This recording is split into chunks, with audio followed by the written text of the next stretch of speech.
It's 6 o'clock, I'm Lee Agnew. The headlines: residents of Bletchley blockading their street. A woman heading for Syria arrested at Luton Airport, and plans to rebuild a shopping centre in Milton Keynes have been approved. BBC Three Counties Radio. A group of residents in Bletchley are blockading their street to stop parents parking to drop off their children. People in Saffron Street say the Premier Academy Primary School has been getting steadily bigger, bringing increasing traffic to their quiet road. Ollie Bayliss reports. The Water Eaton Residents Association says the school traffic causes a nuisance in their quiet cul-de-sac, with traffic having doubled in the last 10 years. They want a set of double yellow lines down one side of the street to alleviate the congestion. Headmaster Warren Harrison says the actions of the blockade puts children at risk because they can't be dropped off safely near the school. A woman who was thought to be travelling to Syria with her 4 children has been arrested at Luton Airport. 33-year-old Zahira Tariq was reported missing from her home in London last week. Her 3 sons and daughter, aged from 4 to 12, were caught on CCTV at London City Airport before boarding a flight to Amsterdam. On Tuesday, officers from the Metropolitan Police received confirmation that all 5 had been detained by the authorities in Turkey. Zahira Tariq was arrested at Luton Airport after getting off a flight from Istanbul. All 4 children have been taken into police protection. David Cameron is expected to announce that more Syrian refugees will be allowed into the UK. The former Labour Home Secretary, David Blunkett, wants to see a big increase in the number accepted by Britain. I think we have a moral obligation, if we're going to lecture others and wring our hands, to say that the kind of figure that we should take over, say, a 6-month period organised with the United Nations High Commission in the region of 25,000 refugees, a fraction of what the Germans are taking. Developers have been given permission to rebuild the Into shopping centre in Milton Keynes, still known by many as Midsummer Place. It'll mean new shops and a 5-screen cinema, but opponents say a large area of public space will be lost.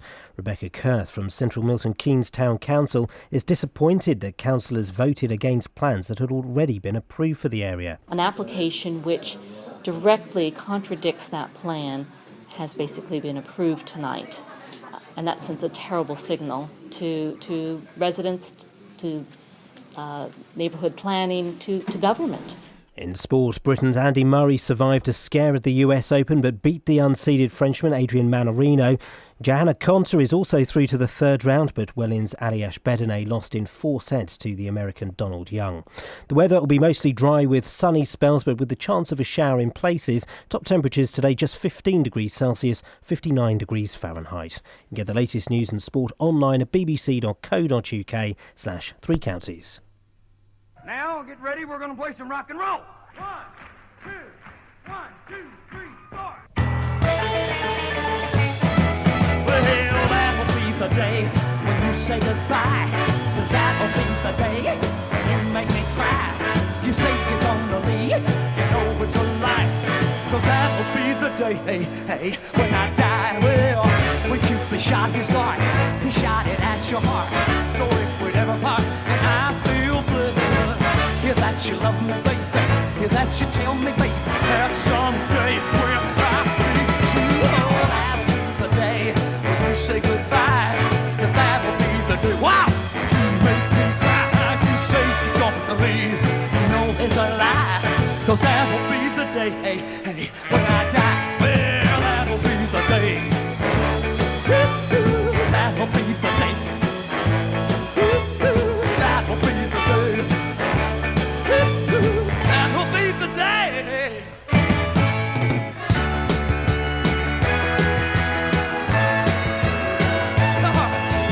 All my life I've been waiting. Tonight there'll be no hesitating, no boy. 'Cause I'm with you, oh,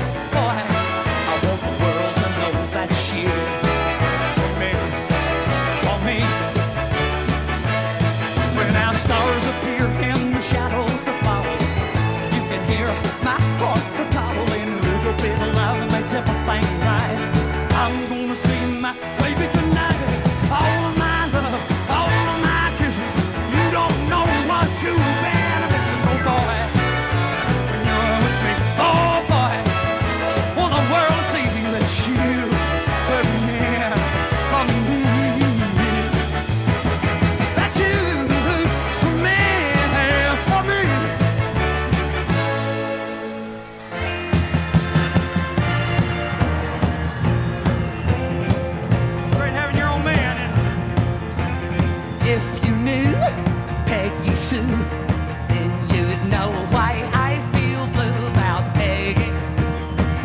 My Peggy Sue, I love you, girl, and I want you, Peggy Sue. Peggy Sue, Peggy Sue, pretty, pretty, pretty, pretty Peggy Sue. Oh, Peggy, my Peggy Sue. Well, I love you, girl, and I want you, Peggy Sue. Oh, well, I love you, girl, and I want you, Peggy Sue. Baby, baby, I'll have you. Baby, baby, you'll be true. Maybe, baby, you'll love me someday. You are the one that makes me glad. Every other one that makes me sad. When someday I want you and you be there. Wait and see. Maybe, baby, I'll have you. Maybe, baby, you'll be true. Maybe, baby, I'll have you someday. Maybe, baby, I'll have you someday. Yes, I will.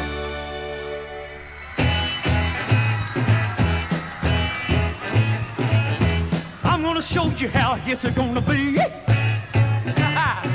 Hey, you're gonna give your love to me. Well, I'm gonna love you both night and day. And the love's for real and not fade away. Come on, my love's for real and not fade away. And my love's bigger than the Cadillac.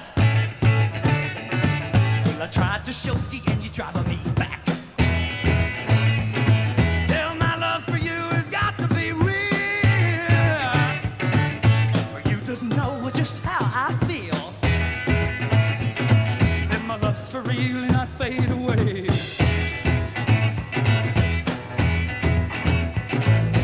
My love, my love.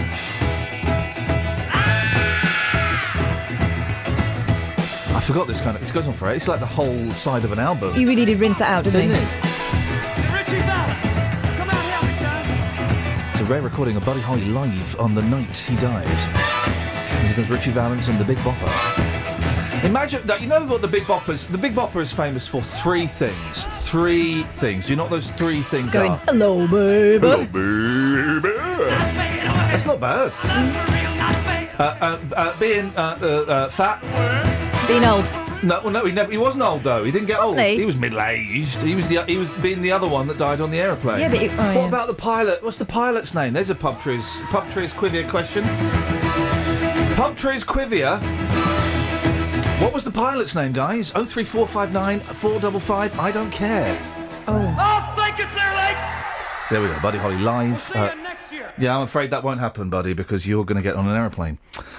It's true. It's just that's the actual recording of the night that he passed away. So some people have put up a blockade, have they? Let's have a little. Well, let's learn together, because I don't know what's going on here. A group of neighbours in Bletchley are so fed up with parents parking outside their homes before school, they've set up a blockade. People who live on Saffron Street say the Premier Academy Primary School has been getting bigger and bigger, bringing more and more traffic to their quiet road. The school argues that the stunt is dangerous and putting children's lives at risk. Catherine, why are the residents unhappy? Well, obviously, it's the same old, really, as everywhere else, but they're taking steps that other people maybe would not. And they say it causes a nuisance in their quiet cul-de-sac, with traffic doubling in the last 10 years. They say that parents parking on their road stops them being able to use their cars during school run times, and have been campaigning for a set of double yellow lines across one side of the street as a way of alleviating congestion. Now, the school's been on that site for 60 years, but it's grown significantly in size since then. 570 pupils now attend it. Now, that means that, according to the school, 131 cars arrive to drop them off every day. The residents are also frustrated that the school hall is being increasingly used in the evenings and at weekends, so there's more traffic there too. And they say the school car park is only big enough for a handful of cars, so even the staff have to park on the road during school hours. And they've taken direct action. Yeah, they've been getting up early. Well, we say early. Not really. They're getting up late compared to us. 7:30 a.m. Moving their vehicles from their driveways, parking them on either side of the road so the parents can't. Water Eaton Residents Association say that if they weren't parking in the road, then the parents would be. But the head teacher of the school, Warren Harrison, has said that it is creating a danger and disturbance, and it's risking the safety of children being dropped off for school.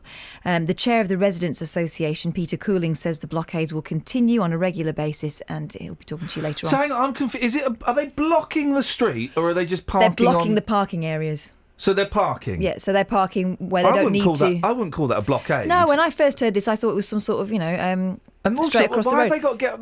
No. There's something about this. What's the song? There's something about this guy I don't like. Well, Sugar, he don't mean the things he says. Wham rap. Oh, is that it? Anyway, there's something about this story that's a little bit sniffy to me. Mm-hmm. Because... Well, why don't they just... They don't have to get up early to park on the street. They just park in the street... Overnight. Overnight. They just, when they come home from work, instead of parking on their drives, they park in the street. So why are they getting up early? I wouldn't call that a blockade. Anyway, you can tell them that. Well, they're coming on, are they? Yeah, they are. The school aren't, though. Okay. Oh, blimey. We had hoped to speak to the head teacher about this because they have some concerns. We hoped to speak to them at 8:30. They were happy with that. But as the story developed, we asked if we could change the time. And that point, they said the head couldn't do. We tried to shift it around. And then they decided they didn't want to be interviewed at all. We also asked if we could speak to parents from the schools to explain their concerns. And they said that they weren't able to help either. OK, that's a shame, because the story is kind of phrased to make them sound like the bad guys, but I don't know the school necessarily is the bad guys. Well, we'll find out, won't we? We'll ask them some probing questions. We will we'll be having a Friday probe a little bit later on. Why not? We'll be having what I like to call a Friday probe. So... What's that? Who knows what this is? Kelly Betts, great to have you here. Thank you, Blair. Tell the young lady we have... I've forgotten her name already. It's Sarah. Sarah's more than welcome to chip in at any point. You can be like Sarah, George... do you want to jump on here? Well, I was going to suggest you could be like George and Paul doing the harmonies on your microphone, but that's absolutely fine. Oh, OK. Who knows what this little file is? And that's file spelt with a PH. Has it got your blood in it? No, it has not. I'm not doing... who were those wackos that had each other's blood? Angelina and Billy Bob. Because they were going to be in love forever. And then she dumped him. But they might be for all you know. OK, so it's not a file of my blood. Kelly Betts. A USB port? A fancy one? Oh, no, it's not! Just think, Frankie Howard died before the internet really took off. Isn't that weird? No, a lot of people did. Yeah, Marie Antoinette never saw it either. I know she didn't, but Frankie Howard, you think of Frankie Howard, one thinks of Frankie Howard as being a constant presence, relative... when did he die? Shall I have a look? No, we're going to work it out using our old-fashioned Googles. Guesswork. I'd say early 80s. No, he didn't. I saw him when I was... That was a bit... No! No! I saw him... It wasn't early 80s, because I saw him when I was... He invited me to his dressing room when I was 16, so that was 1989. So I'm going to say Frankie Howard passed away in the year of our Lord, 1996. Oh, yeah, because it was Benny Hill, around the time Benny Hill went, wasn't it? Incorrect. OK. I reckon 90...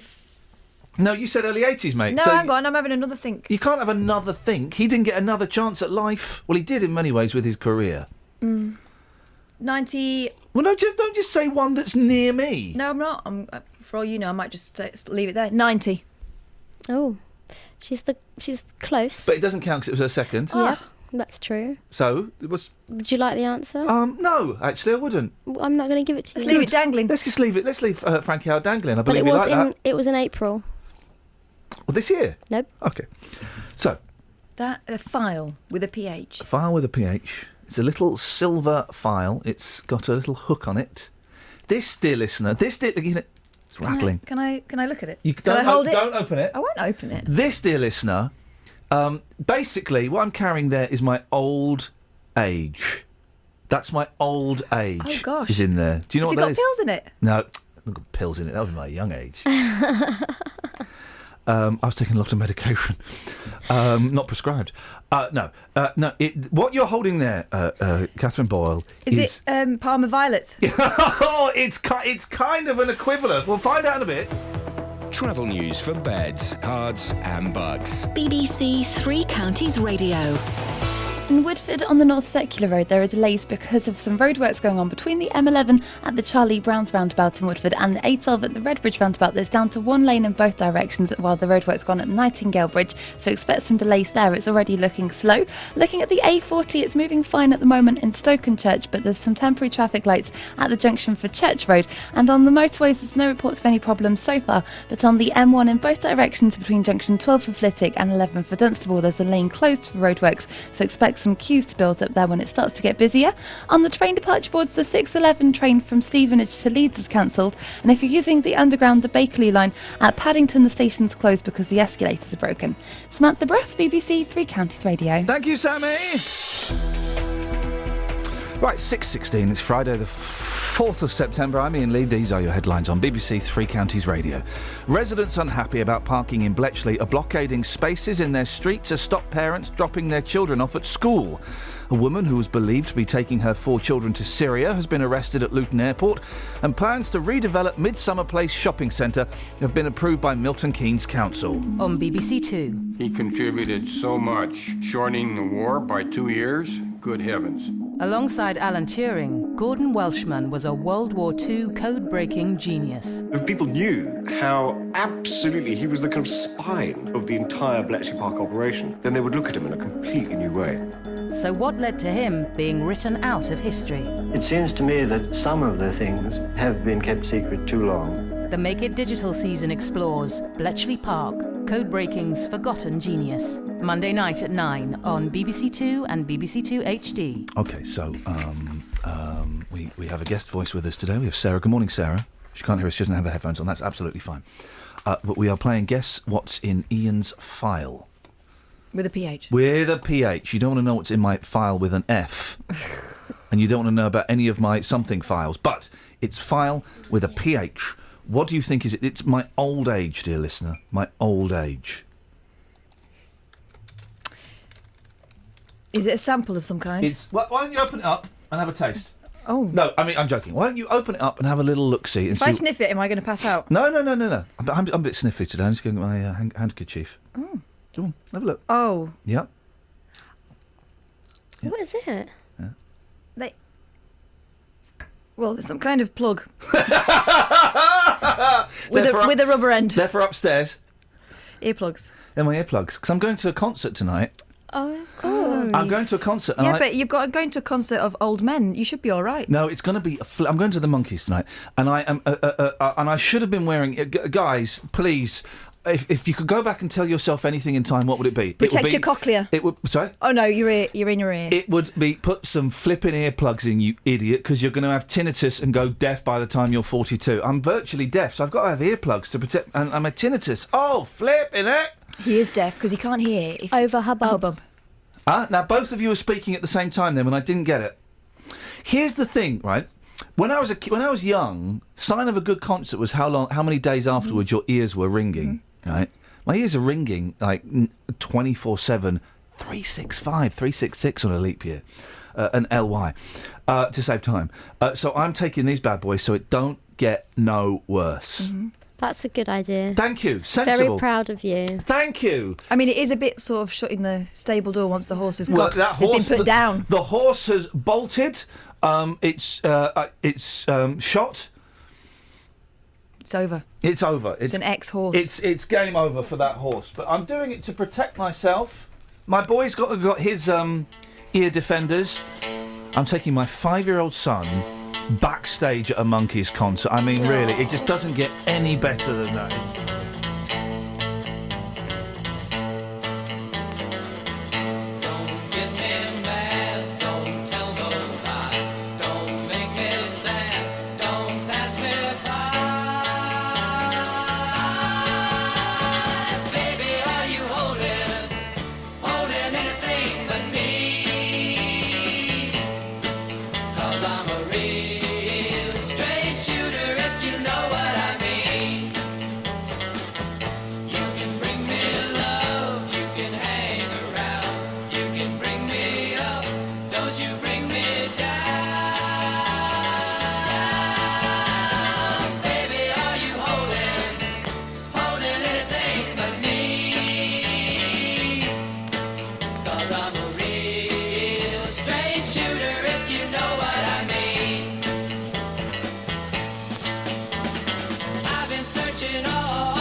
Am I allowed to say sex?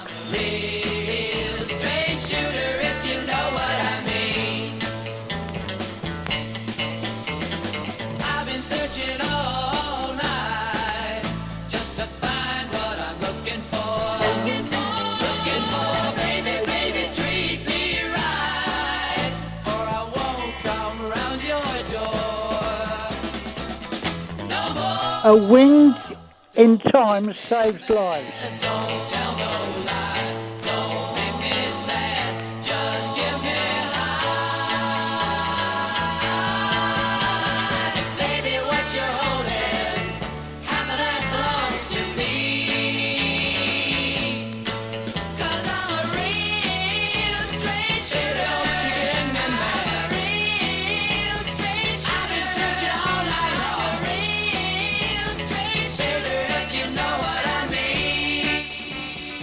I check my rope.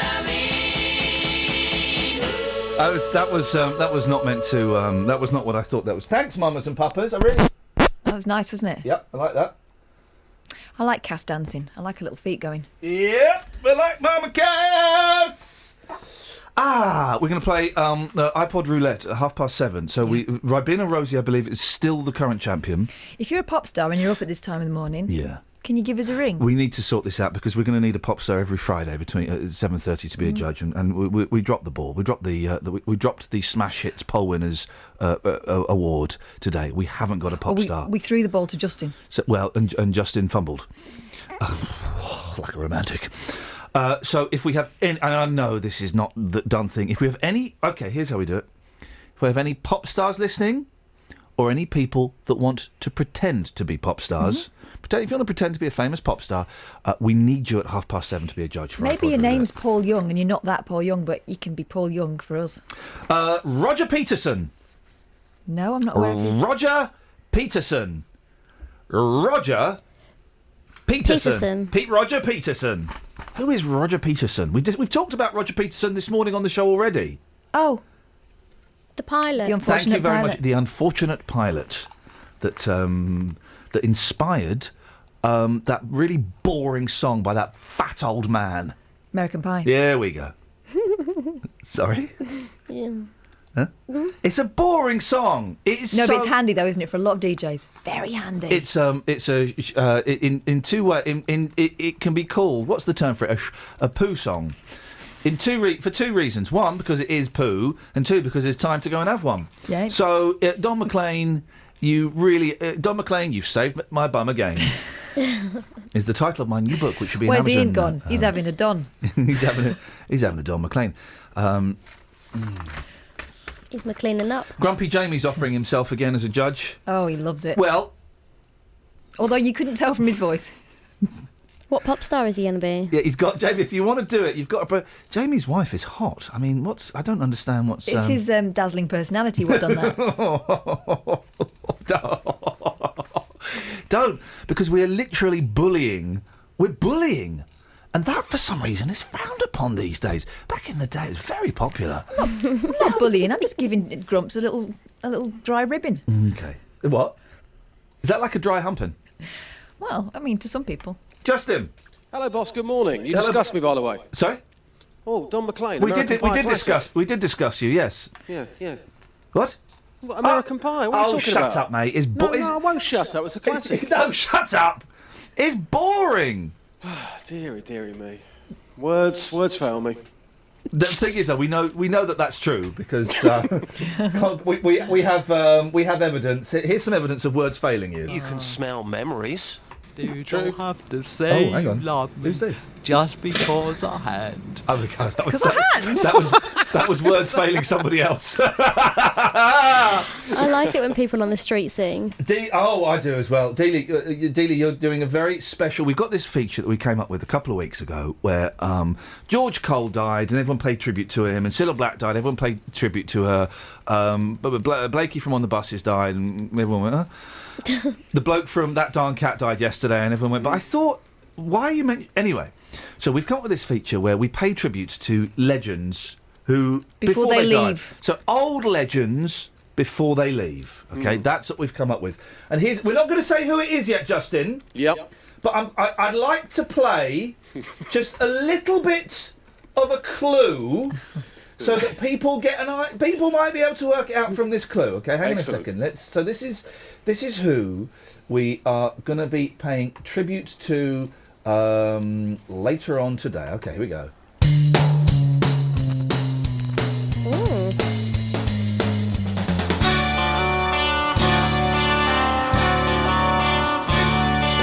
All right, so we're paying tribute to later on today. One more clue, Just? Yes, please. One more clue. So we're paying tribute to later on today. Oh. Yes. Come on, boy, there. You what? There we go. There's a little clue. Does Justin know who we're paying tribute to? Oh, Justin knows. Yeah, Justin knows. Look forward to that package. I'm looking forward to. Many people have embraced that package. Now, I think we can say that without being sued. He'd like that. Yeah, And he'd love it as well. Yeah. Okay, now on to slightly more serious things, and I'm only slowing the tone down because the second word in this story is the word disabled, and so it needs a little bit of gravitas. A disabled woman from Henlow is criticising the coach company who left her and her family to fend for themselves in Great Yarmouth. Anne Chudley has difficulty walking and uses a frame. She had a fall as her party made their way back to the coach, and by the time they got there, it was gone. Justin, what happened? Well, Anne was travelling with her 24-year-old son, who has learning difficulties, her 12-year-old daughter, and also her daughter's friend for a day trip to Great Yarmouth. Now, they had pre-booked the tickets, and they say the driver should have noticed them because they were actually sat near the front of the coach. Anne has difficulty walking and has to use a walking frame. Now, unfortunately, on their way back to the coach, she had a fall and had to be helped by the children. This meant they were then 15 minutes late getting to the coach, and unfortunately they discovered the coach had already left without them. Oh, we said fend for themselves in Great Yarmouth. Makes it sound like they were abandoned in the Serengeti. What happened? How did they get home eventually? Well, Anne's daughter's friend had to call her dad, Andy, who was in London at the time, so he had to drive to Great Yarmouth and pick them all up and then bring them home. He's not happy with the coach company. He says that they should have waited a bit longer to make sure they were okay, or at the very least, try and find out where they were. What have the coach company said? Well, you're going to be talking to them a bit later on, but they do have a lot of sympathy for Anne and her family. This despite, of course, the coach leaving without them. But they did explain they have to strike a fine balance between waiting for people who might be late and making sure they don't keep the passengers waiting that are already on the coach and ready to leave. 15 minutes. Now, we need to get both sides of the story because sometimes, we say, I was only 15 minutes late and you mean 35 minutes late. But if it was just 15 minutes, 15, and also they would have, they'd count. They'd have a count. We got 30. I watched them all go out. I've not watched them all come back in. And there was a lady with who had difficulty walking. Exactly. You would notice her because she would have needed help, surely, to get on the coach in the first place. So wouldn't the coach driver have noticed she hadn't come back? But they do say as well, they actually have an emergency number for anybody to call if they're going to be late. But in this case, when Anne did make the phone call, the bus driver had already left, and because he was driving, he couldn't take any calls. They also say that they want to make it very clear this morning that if there is prior warning, they will gladly wait and to make sure somebody is okay. So that call is that number is there for people to call if they're going to be late. But sadly, by the time the call had come in, the coach driver had already left. Dealey, I know you're going to work on. Let's have one more clue of. Yes, please. Here we go. This is a good one. Here we go. It's another clue.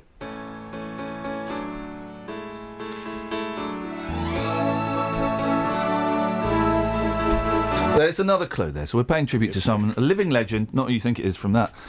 Who before he passes away. Also, can I speak to you after the news? Because I've got a little game of what's the story Morning Glory for us. Oh, of course you can. Thank you, geezer. Ta-ta. Button B, isn't it? Yes, there we go. Travel news for beds, cards and bugs. BBC Three Counties Radio. It's quiet so far this morning. On the M1 though in both directions between junction 12 for Flitwick and 11 for Dunstable, there's a lane closed each way and speed restrictions of 50 miles an hour, so it could be as busy there later on when it starts to get into the morning rush hour. And Fish Ponds Road in Hitchin, that's closed in both directions between Bedford Road and Burton Avenue. And also in Standon on the A120 Stortford Road, there's temporary traffic lights at the High Street. That could cause some delays later while some water mains works go on. Looking at the speed sensors, it looks fine there at the moment, and in Harpenden on the High Street there, it's looking quite slow on both directions. And on the North Circular Road in Park Royal, there are queues between the Abbey Road and the A40 at Western Avenue by the Hanger Lane Gyratory. Samantha Bruff, BBC Three Counties Radio. Across beds, hearts and bugs. This is BBC Three Counties Radio.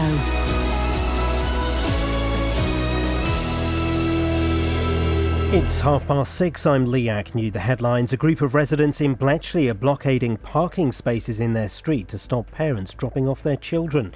People in Saffron Street say the Premier Academy Primary School has been getting steadily bigger, bringing increasing traffic to their quiet road. A woman who was thought to be travelling to Syria with her 4 children has been arrested at Luton Airport. 33-year-old Zahira Tariq was reported missing from her home in London last week.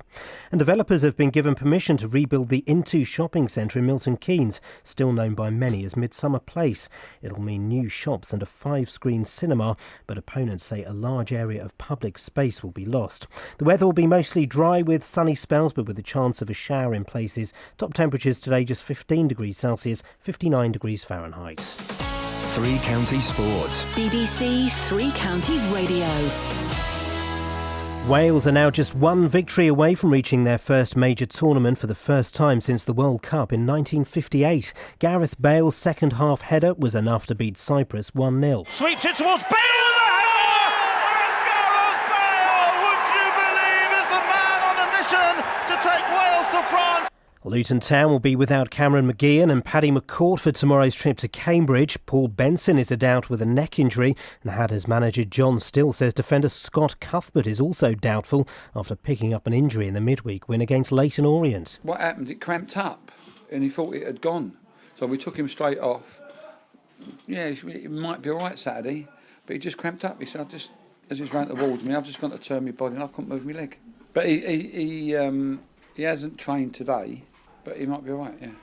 Stevenage take on Plymouth, and the Borough could give a debut to midfielder Connor Smith, who's on loan from Watford. Stevenage boss Teddy Sheringham says he's needed. Very hard working, gets about the pitch, good on the ball, and hopefully he can keep things ticking over for us in midfield. So thought it was important to not put that pressure on anyone else to play that role. He's played at a higher level, so he should know what it's all about at our level. So hopefully he'll be a good addition to us. Wycombe play Hartlepool, while in the Vanarama National, Boreham Wood host Grimsby. In tennis, Britain's Andy Murray survived a scare at the US Open but beat the unseeded Frenchman Adrian Manarino. Johanna Konta's also through to the third round, but Wellin's Aliash Bedene lost in 4 sets to the American Donald Young. BBC Three Counties News and Sport, more at 7 o'clock.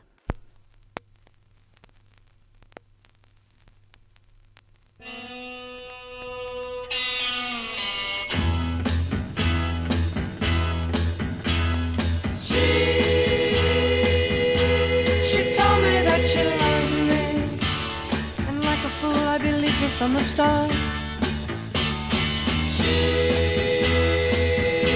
she said she'd never hurt me, but then she turned around and broke my heart. Why am I standing here, missing her and wishing she were here? Hey! She only did me wrong. Hey! I'm better off alone.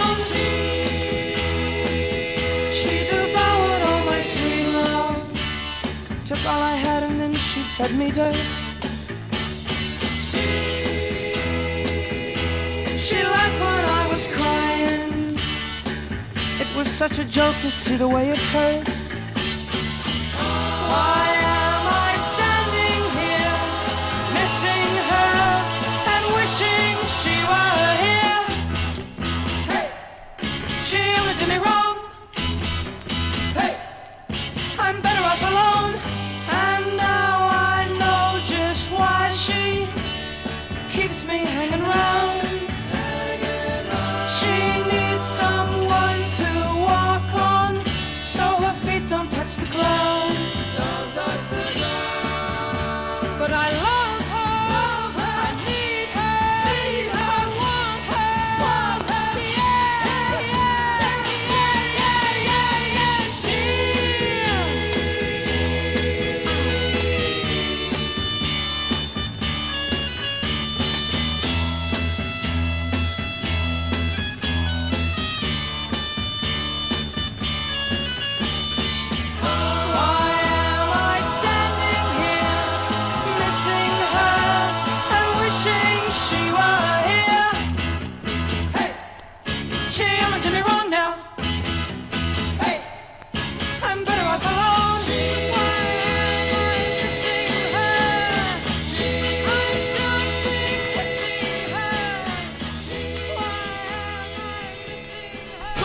sorry, I didn't No, realise. I didn't realise you had a little so froggy in your sorry. throaty. Apologies to everybody. Apologies, that heard that. acceptingtons. So, this is the fun part of the show. Let's keep it brief. Where I read out a headline in the newspapers. You have to try and work out what the headline, what the story. You have to guess the story. Morning Glory. Justin. Yes, Blair. We'll start with you. Thank you. Got the horn. Got the horn. Okay. This is about somebody. Oh, you put me on the spot here. This is about. Hang on. Let me finish. You knew this was coming. Yeah, well, I told you 10 minutes ago we were going to do it. Yeah, it's not really putting you on the spot. You know, it's. Okay, this is somebody. Yes, buddy. Who has been at a wedding. Uh-oh. And they have been listening to the 1990s anthem Moose Tea Horny, which was a massive turntable hit of its time. I'm riding your fader. No. This is a true story. I think they were. I think they were listening to that, and it inspired them to steal a horn which was behind the bar. Oh, double horn. Double horntondra. Horntondra. Hornra. What other punny words can we make out of horn? Thorn. No, you've confused punny with rhyming. Torn. Again, that's another. Born. Is this Hornesty, Justin? There we go. You see what she's done there? Your honesty. Now, by the way, I finished My Cousin Vinny last night. Did you? Well done. Yeah, I'm going to watch it again. Well, it took another year. It's so good. It's such a good film. It gets a bit boring towards the end when he's solving the case, but it's such a good film. I feel like I've watched it with you. Yeah, you're welcome to. Honestly, I could just watch that on a loop forever. In fact, I'm going to quit this job, and I'm going to sit at home and just watch My Cousin Vinny on a loop. Can you imagine? Whatever happened to Iain Lee? Well, he saw My Cousin Vinny in 5-minute chunks funny. over the space of 6 weeks. Oh, it's so funny. When he punches the man in the face seen it. and he has to jump up because he's so tiny and he just jumps up. I haven't seen it. Oh, I've had to do that before. I'm going to buy it. Right, this is your Christmas presents. I'm all right, honestly. I'm going to buy it all for you on DVD because it's such a good I film. don't have a You've not DVD seen it, have you, player. Just? I haven't, no. Such a good film, mate. It's so funny. Kelly Betts. Yes. Got the horn. Yes. Is it about Steady. a person who was Yes. attacked by a rhino?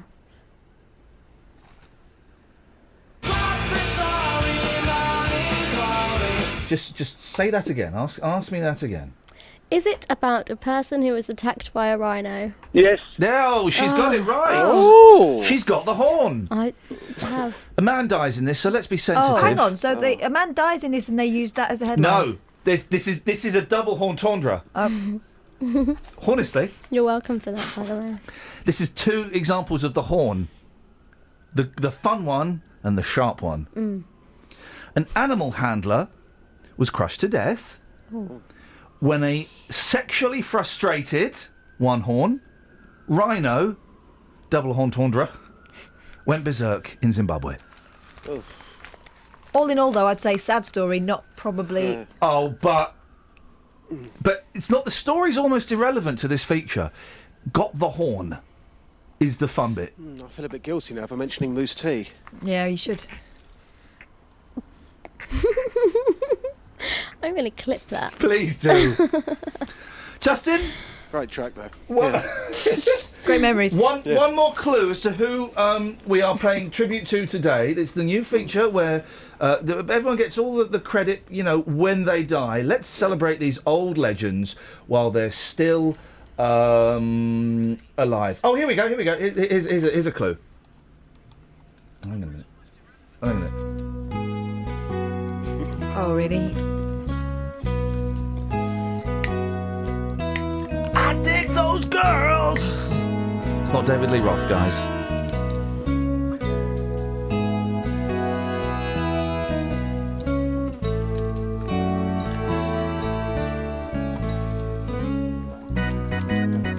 Yeah, imagine.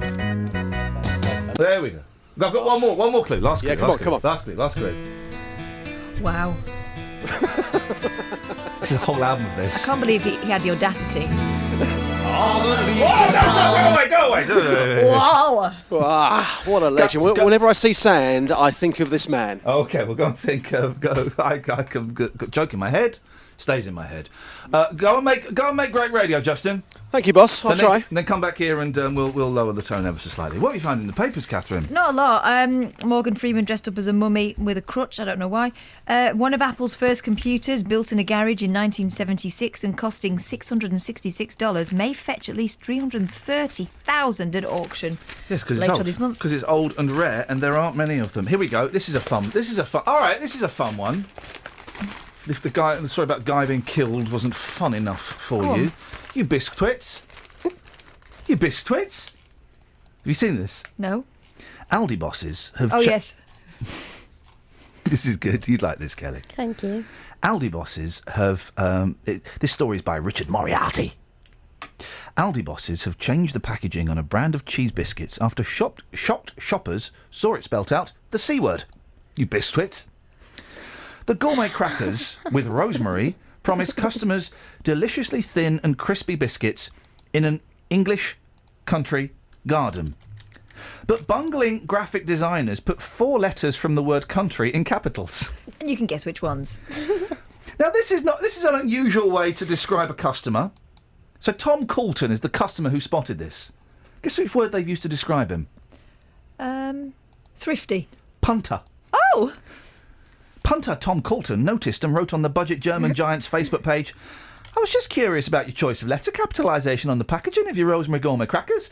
Any particular reason for this design? Nick Hodgson added, surely this is no accident. Someone must have noticed. The packaging has been amended with different letters in the slogan now capitalised. Why would you do... I mean, the offending package was still up for grabs yesterday at Aldi's Manchester city centre outlet, so go and treat yourself to an offensive biscuit. What do you do when you want to have a poo in an English country garden? What do? You pull down your pants and suffocate the ants in an English country garden. And then how do you clean up? I don't know. You pull up a leaf and wipe you underneath. Here we go, you see, that's... Hey, guess what Berkshire's got more than anywhere else? Lap dancing clubs. Oh.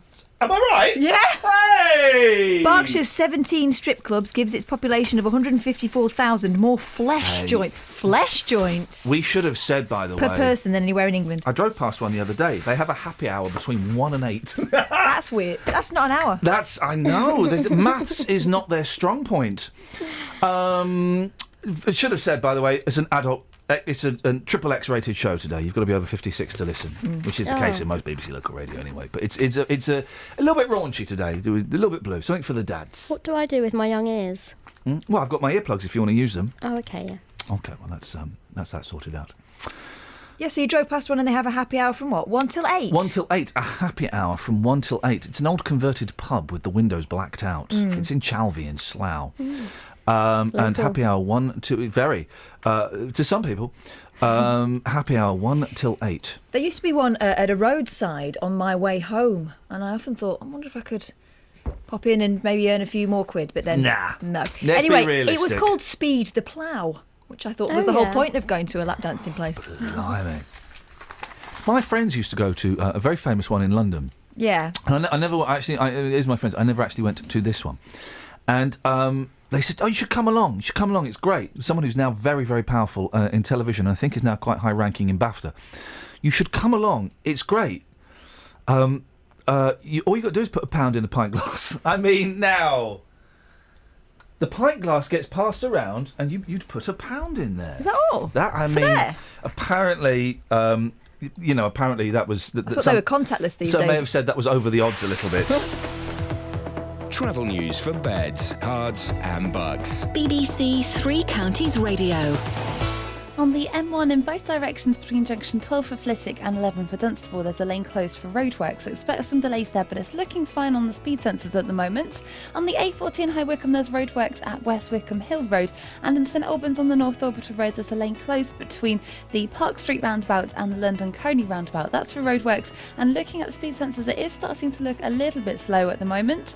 In Neaston on the North Circular Road, there are delays approaching the M1 at the Staples Corner flyover and towards Brentfield Road in in Wembley as well. And there are no reported major delays on the trains at the moment. Samantha Bruff, BBC Three Counties Radio. Thank you, Sammy. 6:46. It is Friday, the 4th of September. I'm Iain Lee. These are your headlines on BBC Three Counties Radio. Residents unhappy about parking in Bletchley are blockading spaces in their street to stop parents dropping their kids off at school. A woman who is believed to be taking her 4 children to Syria has been arrested at Luton Airport, and plans to redevelop Midsummer Place shopping centre have been approved by Milton Keynes Council. Let's get the weather. What? Beds, hearts and bucks What? weather. BBC There's no Three weather. Counties Radio. What? She's not there. What? I'm dialing her up and I'm saying, hello, Elizabeth. And she's not there. Sorry, hang on a second. So tell me what you're doing. So I'm dialing her up. Right. Dial. And then I'm what doing are you? it right now. Then you said you were saying something. Then I'm saying, I'm going to do it right now for, Yeah. for Okay, proof. here we go. Right, here we go. Proof. If proof. Hello, Elizabeth, are you there? Elizabeth. She's not there. Does that mean there'll be no weather today? I'm looking out. It's looking all right. It's not doing anything though, is it? The weather, it'll be all right. I mean, really, it's September. Have a guess. 3CR generic F/trail. No idea. Let's have a listen. We've had a brilliant summer of Oh, it's this cricket. one. That's Edson Court, it's all over. But once again, we're also celebrating our unsung sporting heroes. He has such passion for sport. I'm extremely proud of what we've achieved here. Who will you nominate? We're looking for someone who inspires people to get involved in sport across beds, hearts and bucks. He's funny, he's never strict with you, so you don't feel pressured. To make your nominations, go to bbc.co.uk/unsung hero and download an entry form. The closing date is Thursday, 22nd of October, with our 2015 Unsung Hero announced at the BBC Sports Personality of the Year in December. She cares about everyone else more than she does about herself. Get inspired, Right. get nominating. Okay.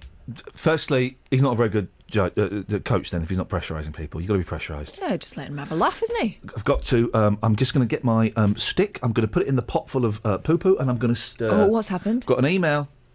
I got an email from Elizabeth Rizzini, Oh, the yeah. weather girl. what's she She's saying? not happy with you. She's blaming you. I'm not getting involved. I'm just going to read it out. Why is she grassing you up to Dad? Hi, Ian. Lots of exclamation. There's 3 exclamation marks in this email, Elizabeth. This is how excited she is. Well, she does talk like No, that. I'm going to say she's angry. Okay. I'm going to say she's furious. I'm going to read it in a furious voice. Go on. Hi, Ian. Tell her I'm here. I can hear her. She's got the wrong fader. Cheers. I don't have a fader on here. Oh.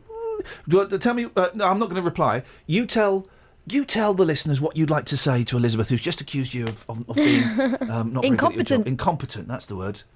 And an idiot. Well, An incompetent idiot is what I'm reading between the lines here. so I dialed her number. No, I don't want to. And she couldn't hear me. There's nothing to do with faders. Whose fault are you saying it is? Elizabeth. The system. You're saying it's Elizabeth Rizzini's No, fault. Yep. You're You're calling saying her an idiot. You're saying Elizabeth Rizzini is an No. idiot and it's her fault. Are you? Are you not saying Elizabeth Rizzini's fault and she's an idiot? No.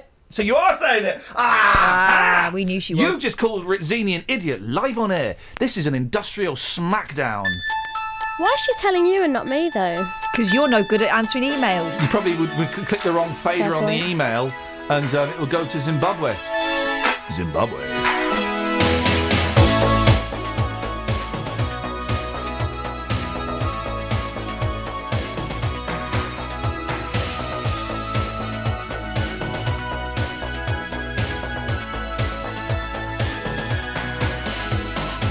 Someone I know is staring at me,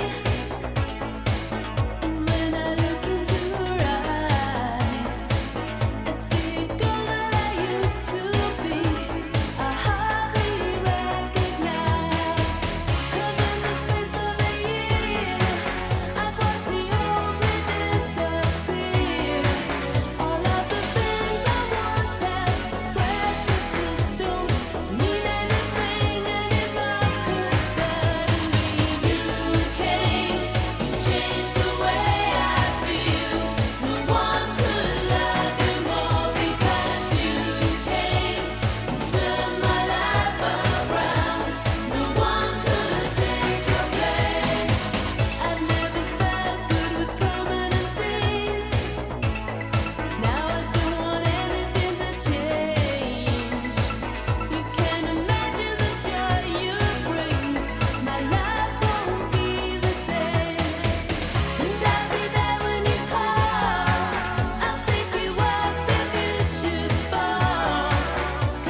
Sham pizzas. The pizzas you are eating may not be what you think. Now, whenever I order a pizza online, I'm not expecting haute cuisine. But if you ask for ham, you want ham. Well, I want some... As long as I think it's ham, I'm happy. You want I'm actual... happy. You want actual cheese, though, don't you? Not... As long as I think it's cheese. Listen, food, we all know food is not what we think it is, right? Although I had a lovely pear. I'm not making an innuendo about breasts.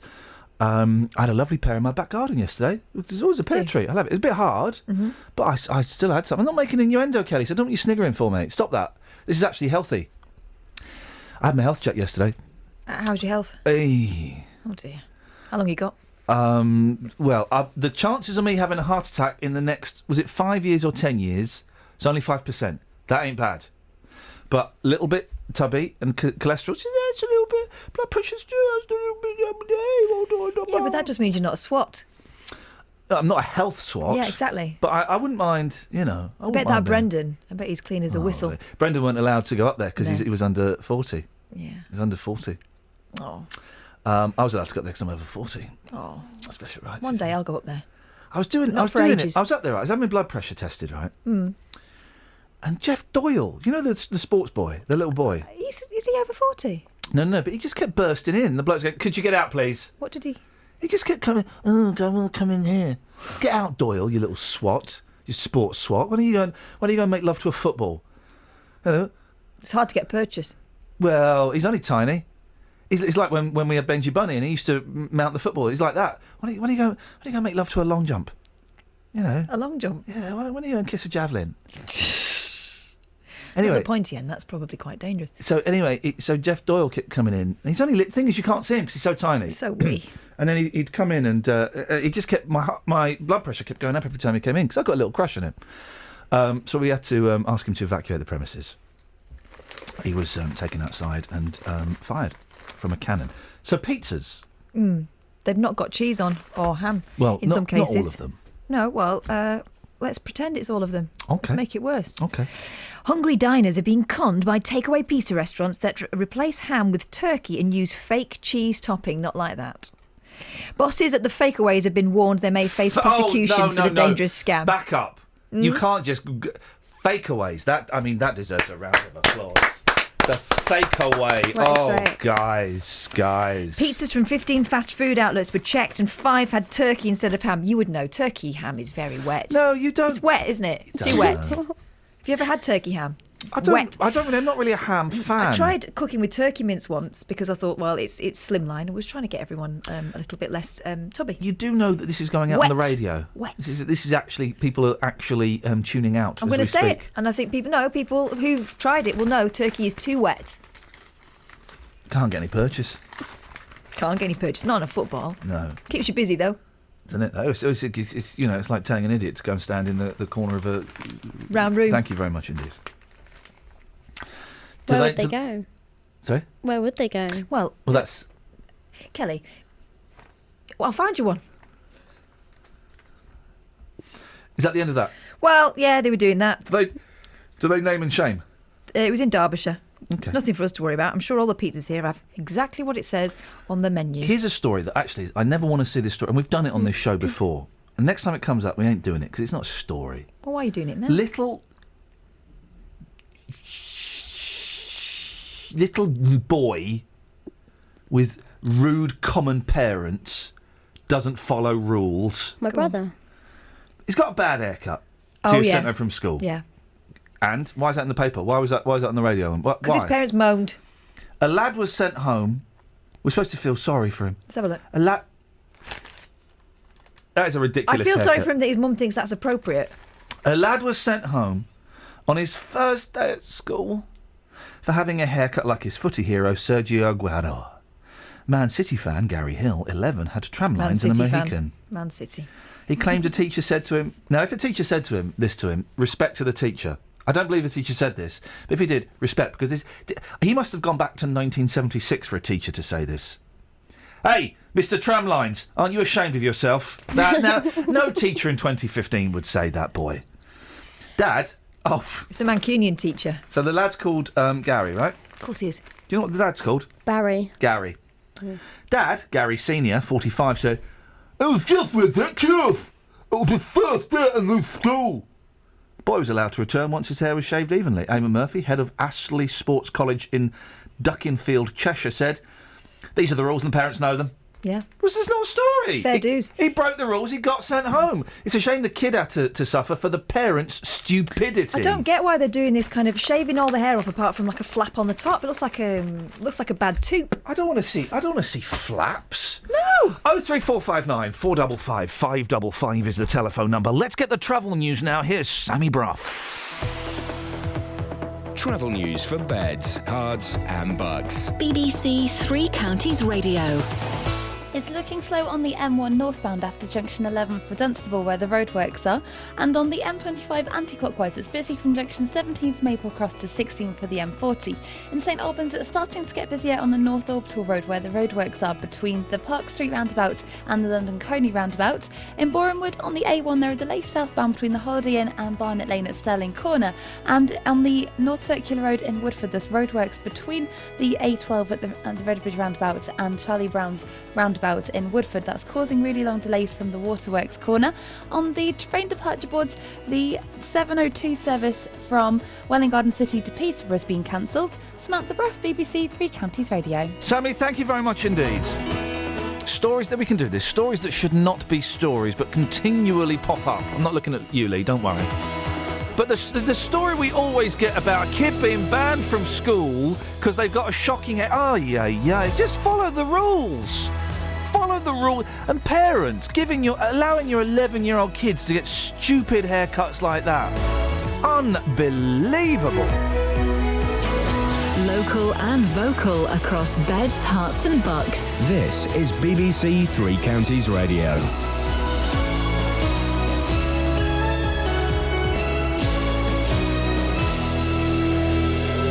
It's 7 o'clock. I'm Lee Agnew. The headlines: residents of Bletchley blockading their street, plans agreed to rebuild a shopping centre in Milton Keynes, and a woman heading for Syria arrested at Luton Airport. BBC Three Counties Radio. A group of residents in Bletchley are blockading spaces in their street to stop parents parking to drop off their children. People in Saffron Street say the Premier Academy Primary School has been getting steadily bigger, bringing increasing traffic to their quiet road. Ollie Bayliss reports. The Water Eaton Residents Association says the school traffic causes a nuisance in their quiet cul-de-sac, with traffic having doubled in the last 10 years. They want a set of double yellow lines down one side of the street to alleviate the congestion. Headmaster Warren Harrison says the actions of the blockade puts children at risk because they can't be dropped off safely near the school. Developers have been given permission to rebuild the Into shopping centre in Milton Keynes, still known by many as Midsummer Place. It'll mean new shops and a 5-screen cinema, but opponents say a large area of public space will be lost. Our reporter Stuart Radcliffe was at the meeting. This really was a very heated council meeting, and when that decision was made, it was greeted with cries of shame on you and so much for local democracy. But councillors here have taken the decision this is too big a plan to ignore. It's worth some £70 million and could create up to 400 new jobs. A woman who was thought to be travelling to Syria with her 4 children has been arrested at Luton Airport. 33-year-old Zahira Tariq was reported missing from her home in London last week. Nick Qureshi reports. Her 3 sons and daughter, aged from 4 to 12, were caught on CCTV at London City Airport before boarding a flight to Amsterdam. On Tuesday, officers from the Metropolitan Police received confirmation that all 5 had been detained by the authorities in Turkey. Zahira Tariq was arrested at Luton Airport after getting off a flight from Istanbul. All 4 children have been taken into police protection. David Cameron is expected to announce that more Syrian refugees will be allowed into the UK. The Prime Minister is facing growing pressure to do more. Lord Sachs says Britain should accept 10,000 people. It's a figure to which Britain would respond. The churches, the religious groups, the charities would all join in, local civic groups, and I think we'd be better for doing that. I think the British tradition of being a place of refuge for those who are at risk of their liberty and their lives should guide us now to being more generous rather than less so. In sport, Britain's Andy Murray survived a scare at the US Open but beat the unseeded Frenchman Adrian Mannarino. Johanna Konta's also through to the third round, but Wellens' Aliash Bedene lost in 4 sets to the American Donald Young. The weather will be mostly dry with sunny spells but with the chance of a shower in places. Top temperatures today just 15 degrees Celsius, 59 degrees Fahrenheit. You can get the latest news and sport online at bbc.co.uk/3 counties. Thank you, Lee. Morning, Iain Lee, BBC Three Counties Radio. So far, no one's guessed who we're paying pre-tribute to. It's a thing we do where, you know, when people die, well, isn't it great that we miss them and we love them? Let's say it to these people while they're still alive. We've got a cracking one today. I'll give you another clue in a bit. Also, we're playing iPod Roulette at 7:30. We may have to get Grumpy Jamie to be the judge. I've asked the lead singer from Doctor Hook, but I imagine he's asleep. But we need Grumpy Jamie to pretend to be a pop star. Marilyn, I just... How many contestants, Catherine, have we got for iPod Roulette so far? So far, I mean, Rosie's a given, isn't she? Yep, Robina Rosie's the current champion. We've got half the number that we need. That is not bad going. With 26 minutes to go until we play it, we only need one more. We need a contender. We need a contender. Contender ready. Gladiator ready. If you want to be a contender on iPod Roulette, simple. You need an MP3 player or a computer where you can set it to shuffle. You need over 100 songs. Boom shakalak, use in. Call now, guys. 03 459 455 555. Across beds, hearts and bucks. This is BBC Three Counties Radio. Now, people living in one street in Bletchley are so fed up with parents parking on their road before school that they've taken things into their own hands. The Premier Academy Primary School says the stunt is dangerous, but Saffron Street residents say the growing school has brought an unreasonable amount of traffic to their quiet road at pick-up and drop-off times. Peter Cooling is the chair of Water Eaton Residents Association and joins me now. Morning, Peter. Morning. What's going on? Well, the residents are just being fed up with the teachers parking on the road and going into school, and the parents come up and everything like that. And it's just the school is grown too big now for the cul-de-sac. It's not only one road; it's all the roads around the area. What's getting blocked? So I'm sensing there are two separate problems. The one of the parents picking up and dropping off. Is that one of them? Yeah. Well, that's yeah. Yeah, and is there another? You say there's a problem with teachers parking there in the daytime? Yeah, that's right. Yeah, the car park. He's got a little car park. It's built for 38 cars, and there's 95 staff work there. So there's another 30-odd cars being parked on the streets, outside people's houses, and in the cul-de-sac. The thing with the okay, let's go to that in a second. The parents parking and to drop their kids off. What's your problem with that? Because it's only 20 minutes a day. Well, 20 minutes a day. It's people parking on the driveways. It's when people go, more people go to work. Right. Well, hang on. Is it people parking? People aren't parking on your private driveways, are they? They are. Yes. That people are coming on to the street and going onto the driveway outside people's houses. Yeah. And when you ask them to move, you get abusive action. You know, the parents start chucking abuse. It's not the residents what are abusing. Chucking. It's a bit of both. The residents give abuse because they are getting abused. Let me get this right, though, Peter. You're telling me so you've got a driveway outside your house that's part of your property. Yeah. That you're allowed to park on. Yeah. And you're telling me that parents from this school are parking on your driveway. Yeah, they park everywhere on double yellow lines, on zigzag lines, and everything. But there aren't zigzag lines in your cul-de-sac, are there? No, that's right outside the school. That's someone else's problem. Let's focus on your cul-de-sac. When was the last time you had a car in your driveway that wasn't your car? Well, it's continuously every day. They park on driveways around in Mossman Court. They park. I'm not worried about any other street. I just want your street. Well, I'm a resident, so I don't live on the street. I'm sticking up for the street because it's a residents' association. Okay. And I've got other schools. I've got a school what parks on my driveway, so it's not only one school. It's we got 5 schools in an area. I'm gonna call it as I see it. I don't believe that.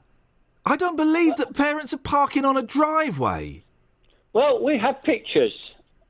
We have taken pictures. Well, if that's true, that's incredible. Yeah. We have pictures of where they park, legally parked on pathways where prams can't get past and everything like that. We have actually got pictures of it. If it's not residents parking there, we can't actually get down the streets. Are you sure you're not exaggerating a little bit for effect? No, we're not. In terms of the driveway? Yeah, we got pictures and we can send them off to you and show you. All right. Well, if that happens, that's outrageous. You know, that is absolutely terrible. Yeah. The parking on the street, though, I don't have a problem with. Right. So, would you want cars outside your house every single day and you can't get out of your driveways? Well, again, no. If they're blocking my driveway, then I would be angry. If they're parking in my driveway, I'll be furious. If they're parking in my street at drop-off and pick-up time, I wouldn't be bothered. Right, yeah. Would that does the fact that they're just parking... If we forget the driveway parkers and the driveway blockers... Right, yeah. How about if they just parked in the street, though? Would that be okay? Yeah, if they just park in the street, yeah. Okay. Well, if they are... Have you spoken to the police or the council about this? Because if they're parking in your driveway, that's trespass. Yeah, but the police won't do anything about it. Well, that must be very frustrating. Yeah, this is why the neighbours have had enough. The school is expanding every day. So, and he gets away with what he wants to do. And the parents, the residents, he's got extensions for his new hall to hire it out every night. So the residents are going to have no peace whatsoever. Well, it's good that schools are expanding and offering extracurricular activities, isn't it?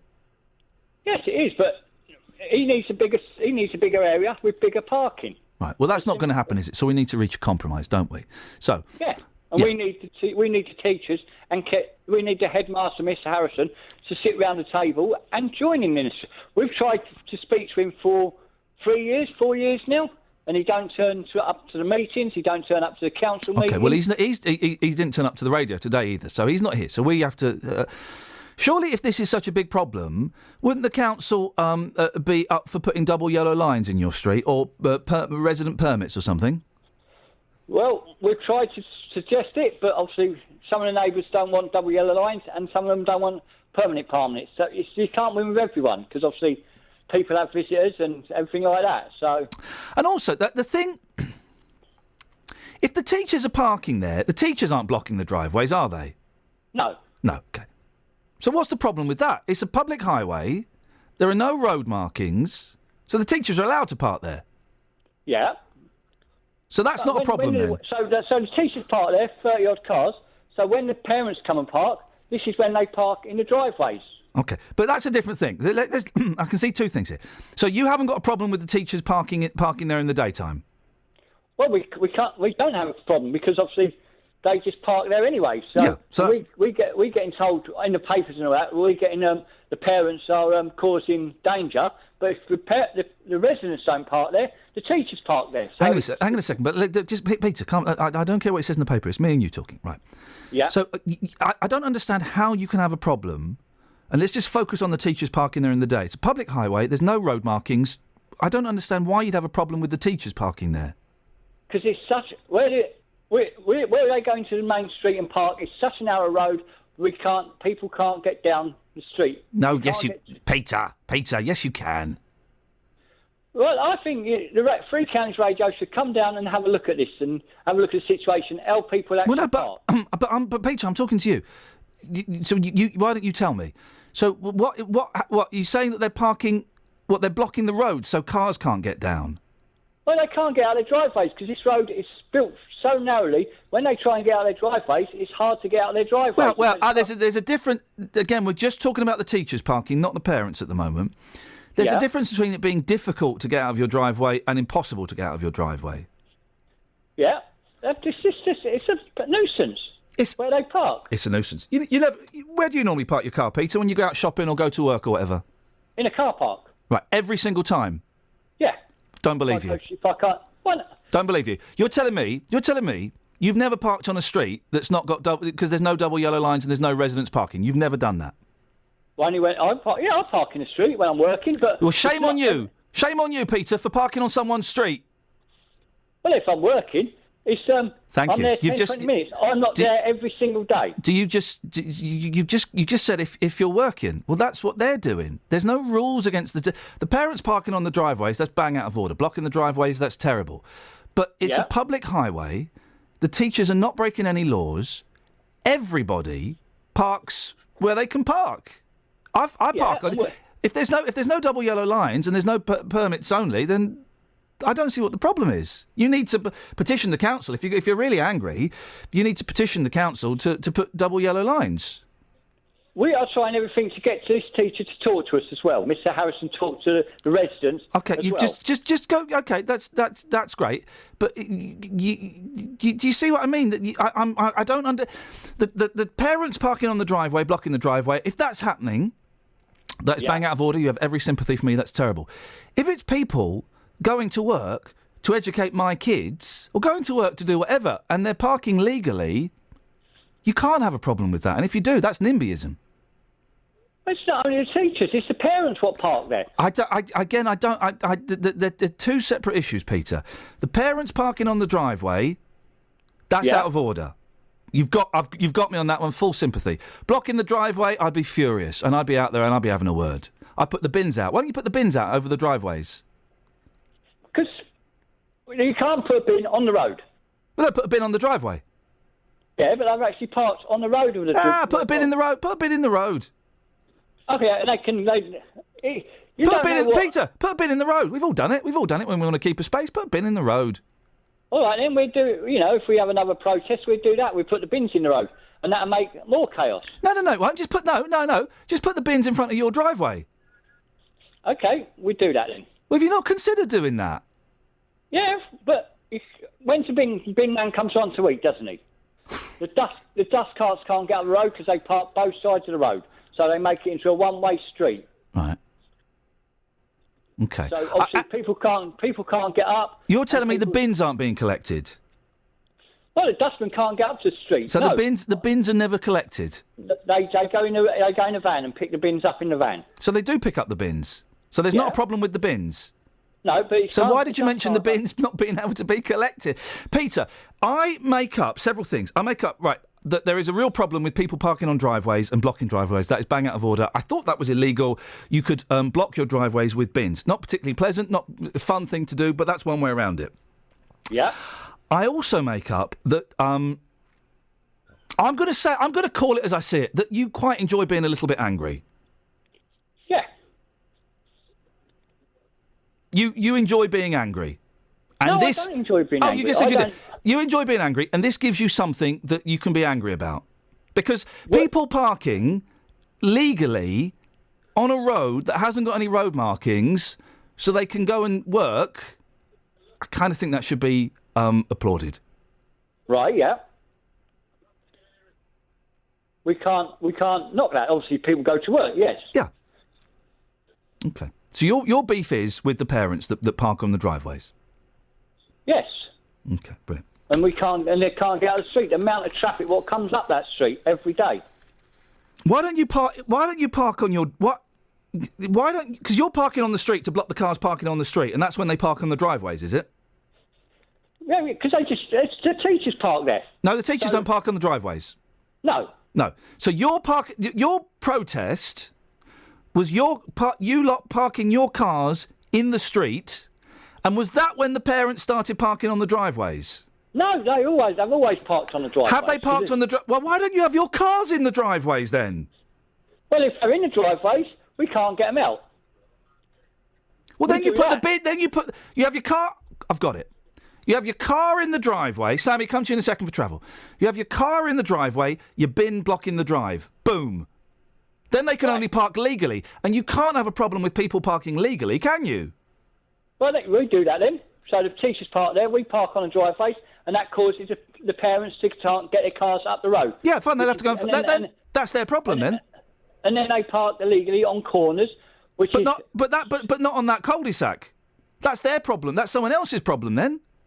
Because they have to go up the cul-de-sac to get to this school. You've done what I call it. That would be an LBC, Luton Borough Council. You just passed the problem on to someone else. Perfect. It works for them. Why not for you? Right.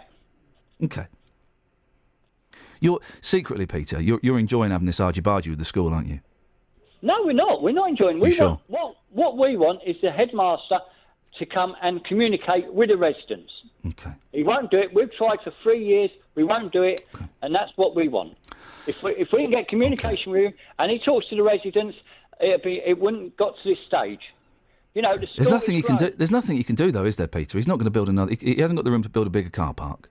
The suggestion I would make is you park your cars in the driveway, cars can't park there. You put your bins in front of the driveway, cars can't park there. Boom, everyone's parking legally. Beautiful. 3 years. 3 years of stress over this. God. Yeah. Let it go. It's come to a point. Yes, say we need the headmaster to. He's not good. Okay, well, but I've just given you a beautiful solution. Yeah. Give it a go. Yeah. And let us know how it goes. Yeah, no problem. All right, Peter. Thank you. Travel news for beds, cards, and bugs. BBC Three Counties Radio.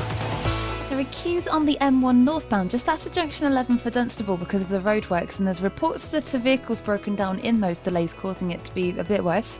On the M25 anti-clockwise, it's slow from junction 17 for Maple Cross to 16 for the M40, and in Bournemouth on the A1 there are queues southbound from the Holiday Inn towards the Stirling Corner. In Welling Garden City there's roadworks on Hertford Road eastbound heading towards the A1M, so that's not causing any delays at the moment, but it might cause some queues later on. Samantha Bruff, BBC Three Counties Sammy Oh, Radio. on the text 81333, start your text 3CR. Ben in Hitchin. Have you got this on your screens? The A505 in No. Hitchin. Not got that, but I can have a look. Yeah, have a look. Ben's saying that there's a lorry. Oh, this is so weird. A lorry carrying a load of toilet seats has shed its load. Ooh. Okay. You got pictures. The A505. Apparently, A505, I'm looking. the police looking into it, but they've got nothing to go on. Oh no.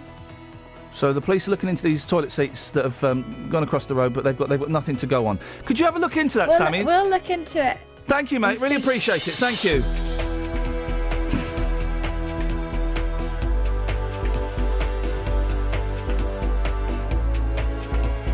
Where are we now? 7:20, BBC Three Counties Radio. These are your headlines. Residents are blockading parking spaces on their street in Bletchley to stop parents dropping their children off at school. Controversial plans to redevelop Midsummer Place shopping centre have been approved by Milton Keynes Council, and police have arrested a woman at Luton Airport who is believed to be taking her 4 children to Syria. Even if you can't get to the match. Already, we're hearing stories of Watford fans saying that they are going to struggle to get here. Or listen to the commentary. Got quick feet, hasn't he? Quick feet and good skill and good vision. You can still keep up to date with your local team with Three Counties Sport. There is the half-time whistle. It's 0-0. Plenty to ponder. Follow us on Twitter to get all the team news. There's 2 changes from the team that won at Barnet on Saturday. Goals as they happen. Trying to make room for the shot. Marriott into the corner of the net. Super goal from Luton Town. And reaction at the final whistle. Momentum changes very quickly in these games, and we're disappointed for that. Twitter.com/BBC3CR. And stay up to date with your local team. 03459 455 555 is the telephone number if you want to give us a call. 81333. Start your text 3CR. Loads of texts about the conversation I just had with Peter and the parking. Anonymous says, how long are you going to spend trying to tear some old geezer a new one? It's too much. I was just trying to pin down his argument.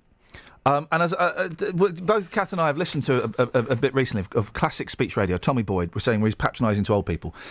Not patronising, not attacking Not at all. I treated Peter exactly the way I would treat a 20-year-old, a 30-year-old, a 50-year-old, a 70-year-old. You have to question them. I've spoken to Peter, he's fine. Yeah, good. Peter loved it. Peter loved it, and he handled himself very, very well. It's not trying to humiliate. It's just trying to get to the nub of the argument. Do you want to give us a couple more texts? Yeah, let's have a look. We've got one here. Oh, this is from. Do you remember Jade, who's the ex-parking warden in Milton Keynes? No. She came on once as a guest. No. We were talking about parking in Milton Keynes. Anyway, she's good. She says, I can confirm what your guest is saying. When I was a traffic warden in Milton Keynes, parents do park on private driveways, mainly in Bletchley. But then she says, but I believe he's milking it. It's only that bad at a handful of Milton Keynes schools. Okay. And someone else says, I don't give a damn. This is Ollie in Bedford. I'll park where I want. He's a motorbike rider, tough guy. I tell you what I hate.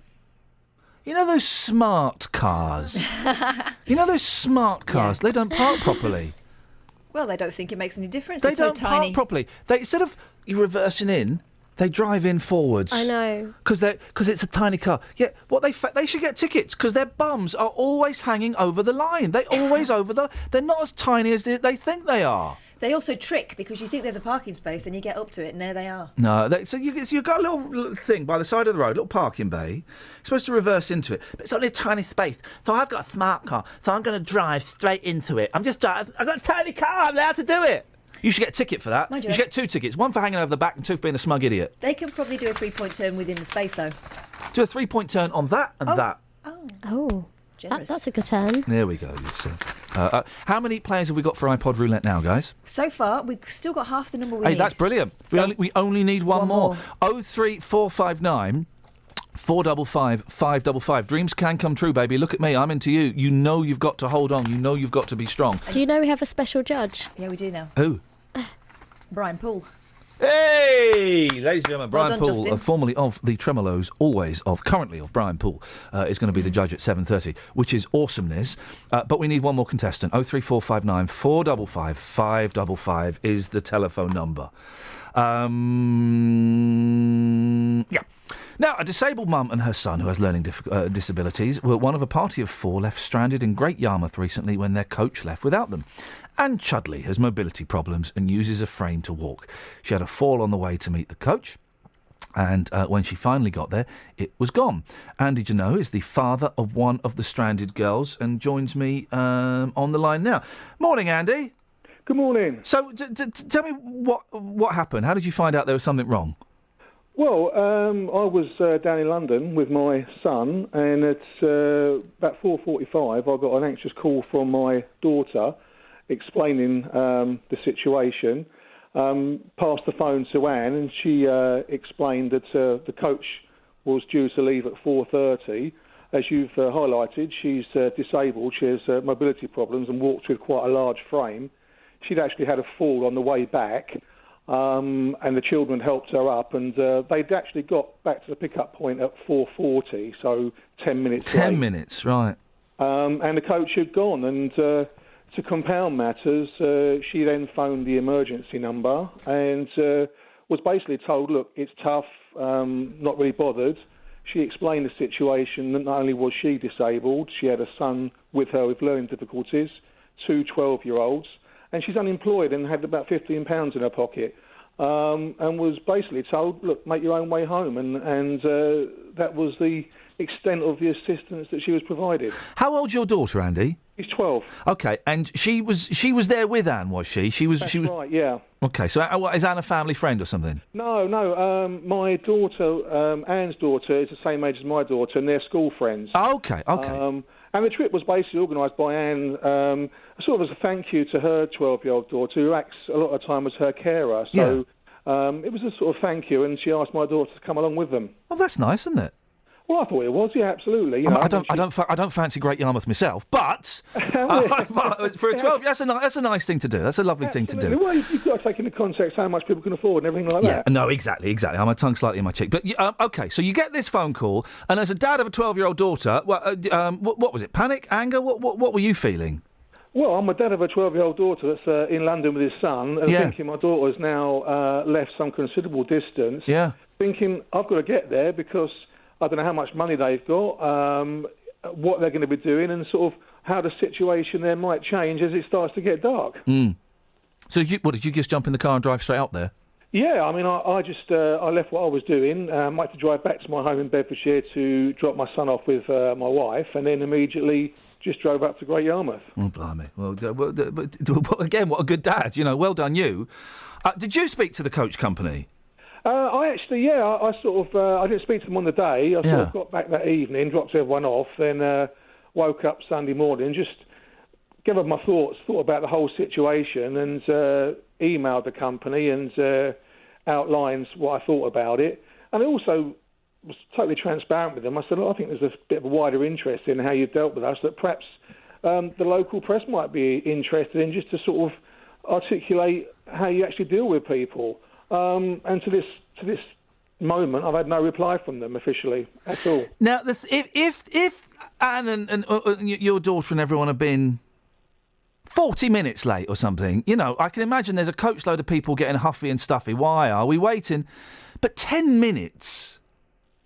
Yeah, I mean, I can look at this quite rationally. If it had been me and my wife, able-bodied, I'm a person that I'll always say, get there an hour early rather than a minute late. And I would have very little, if any, sympathy with people that are late in these circumstances. Yeah. But I think you have to look at the circumstances as they were. And that coach company and the driver knew this was a party that included disabled people and children. Yeah, and like you say, 10 minutes. And we know from what the coach company has now said to the local press that they said, we've waited 10 minutes. Well, I know Anne was there at 4:40 and they'd gone. And if you know Great Yarmouth on a Saturday, that coach would not have even been out of Great Yarmouth within that time frame. It would probably be about 2 minutes down the road. There was no reason that coach couldn't have turned around and come and got them back. And in fact, knowing the company, Britannia, when I was driving up there, so if you think that I've driven from London, dropped my children off and then started the drive, I think the coach passed me somewhere past Newmarket. So there was absolutely no way that coach couldn't have turned around and picked them up.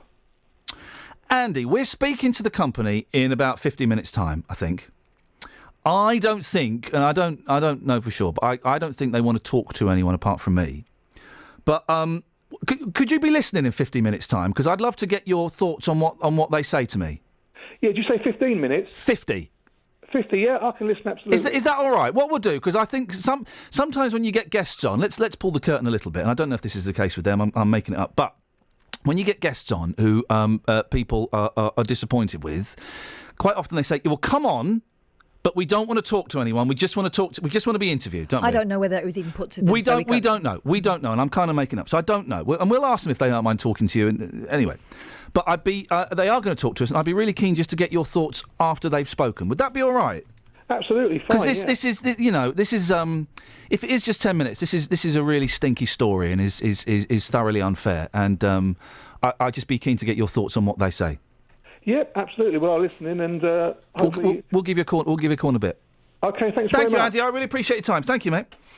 03459 455 555. Let's get the travel. Travel news for beds, cards and bugs. BBC Three Counties Radio. There are delays on the M1 northbound after junction 11 for Dunstable because of the roadworks, and there's reports that a vehicle's broken down in those delays. On the M25 anti-clockwise, it's busy between junction 24 for Potters Bar and 23 for the A1M. And the A10 southbound towards London, it's slow from Bullsmore Lane towards Southbury Road. In St Albans, it's looking busy through the roadworks on the North Orbital Road between the Park Street roundabout and the London Coney roundabout. There's a lane closed in each direction, causing those delays. And on the trains, there's no major problems at the moment. Samantha Bruff, BBC Three Counties Radio. Across beds, hearts and bugs. This is BBC Three Counties Radio.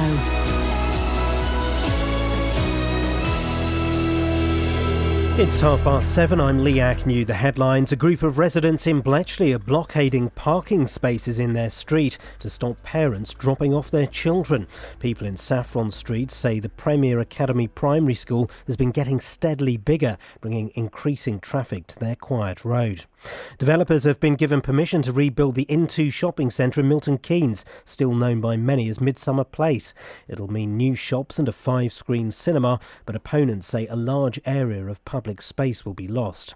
And a woman who was thought to be travelling to Syria with her 4 children has been arrested at Luton Airport. 33-year-old Zahira Tariq was reported missing from her home in London last week. The weather mostly dry with sunny spells, but with the chance of a shower in places. Top temperatures 15 degrees Celsius, 59 degrees Fahrenheit. Three Counties Sport. BBC Three Counties Radio. Wales are now just one victory away from reaching their first major tournament for the first time since the World Cup in 1958. Gareth Bale's second-half header was enough to beat Cyprus 1-0. Manager Chris Coleman says they deserved the win. The header's a fantastic header. You'll never see a better header than that from a fantastic player. You know, we got here. We come here and got what we wanted. It wasn't one of our better performances, but in terms of team spirit and never say die attitude, it was first class. Luton Town will be without Cameron McGeehan and Paddy McCourt for tomorrow's trip to Cambridge. Paul Benson is a doubt with a neck injury, and Hatters manager John Still says defender Scott Cuthbert is also doubtful after picking up an injury in the midweek win against Leyton Orient. What happened? It cramped up, and he thought it had gone. So we took him straight off. Yeah, it might be all right Saturday, but he just cramped up. He said, as he's ran towards me, I've just got to turn my body and I couldn't move my leg. But he hasn't trained today. But he might be all right, yeah. Stevenage take on Plymouth, and the Borough could give a debut to midfielder Connor Smith, who's on loan from Watford. Stevenage boss Teddy Sheringham says he's needed. Very hard working, gets about the pitch, good on the ball, and hopefully he can keep things ticking over for us in midfield. So thought it was important to not put that pressure on anyone else to play that role. He's played at a higher level, so he should know what it's all about at our level. So hopefully he'll be a good addition to us. Wickham play Hartlepool, while in the Vanarama National, Boreham Wood host Grimsby.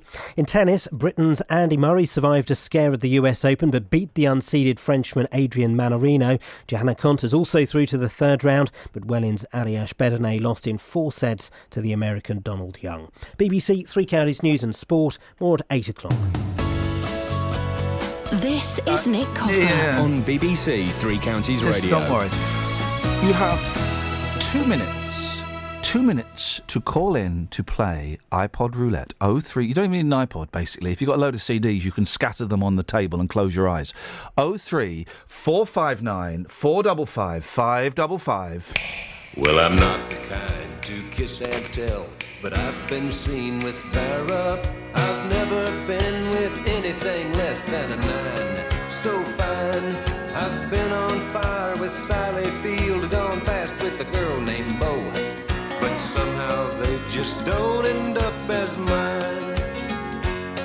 It's a death-defying life I lead. I take my chances. I die for living in the movies and TV. But the hardest thing I ever do is watch my leading ladies kiss some other guy while I'm bandaging my knee. I might fall from a tall building, I might roll a brand new car, 'cause I'm the unknown stuntman that made Redford such a star.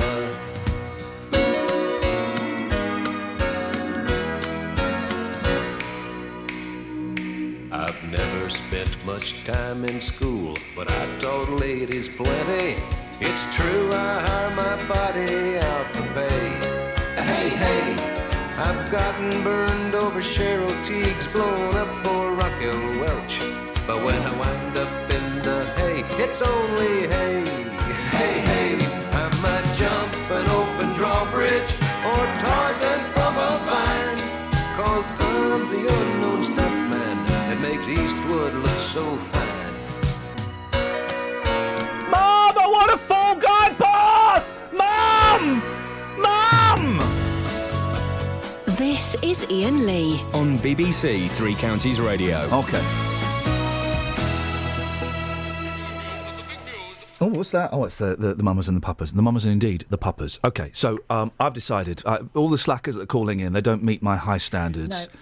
I'm going to go head to head. What, none of them? Nope. How long has Rosie been playing this game anyway? She needs it's to about time someone toppled her off her perch. She needs a ringer, and I'm a ringer, so I'm going to ring out the changes. Special celebrity iPod Roulette coming up now, and let's welcome the current champion, shall we? It's Rabina Rosie. Good morning, Rosie. Good morning. Now, look, there's a real air of cockiness about you today. Swagger. So you got swag. An air of panic. No. You've won for like the last 6 years, I think. And we've had some people. The people that called in to play, I just didn't think were good enough. So you're going against me, baby. Oh dear. Yeah. Yeah. And I'm feeling sexy. You know, all over again, I guess. Yeah, exactly. Or Uno, if you're going to say it. think you'll find I won that. I won that. Did you? We'll have another game. No, he won it, didn't he? Okay, so we've got a very, very, very special celebrity judge. Right. You having a drink there, Is it Rosie? Ray Davis? No, it's not Ray Davis. Better than Ray Davis. It's Brian Paul from Brian Paul and the Tremolos. Morning, Brian. Good morning. Good morning, Ian. How you doing, Brian? You all right? Yeah, love that. Shall I try and talk like Ray Davis? What? But no, don't, because he only answers questions with one word, and he's really grumpy and won't look you in the eye. Not true. Rosie's got a little thing for Ray. How you doing, Brian? You all right? Yeah, very well, thank you. Did you ever work? You must have worked with the Kinks in the 60s. Of course, yeah, lots of times. They were very, very naughty boys, weren't they? Yeah, well, we were all kind of naughty boys in the 60s, I suppose. We were doing it like that. But am I allowed to ask, Brian? They used to, they just like everybody else, but being, kind of from round the London way, yeah. We used to meet up with them at some weird places. There's a service station, isn't there, on the M1 that you all used to meet up at? Do you know what? I nearly everybody there. That was called the Blue Boar. Someone was telling me, I think Scoynes, who works here, was telling me about this the other day, and everyone used to, after they did, you did a show in Sheffield, or wherever you did a show, you'd all kind of meet up there, because there was nowhere else to go.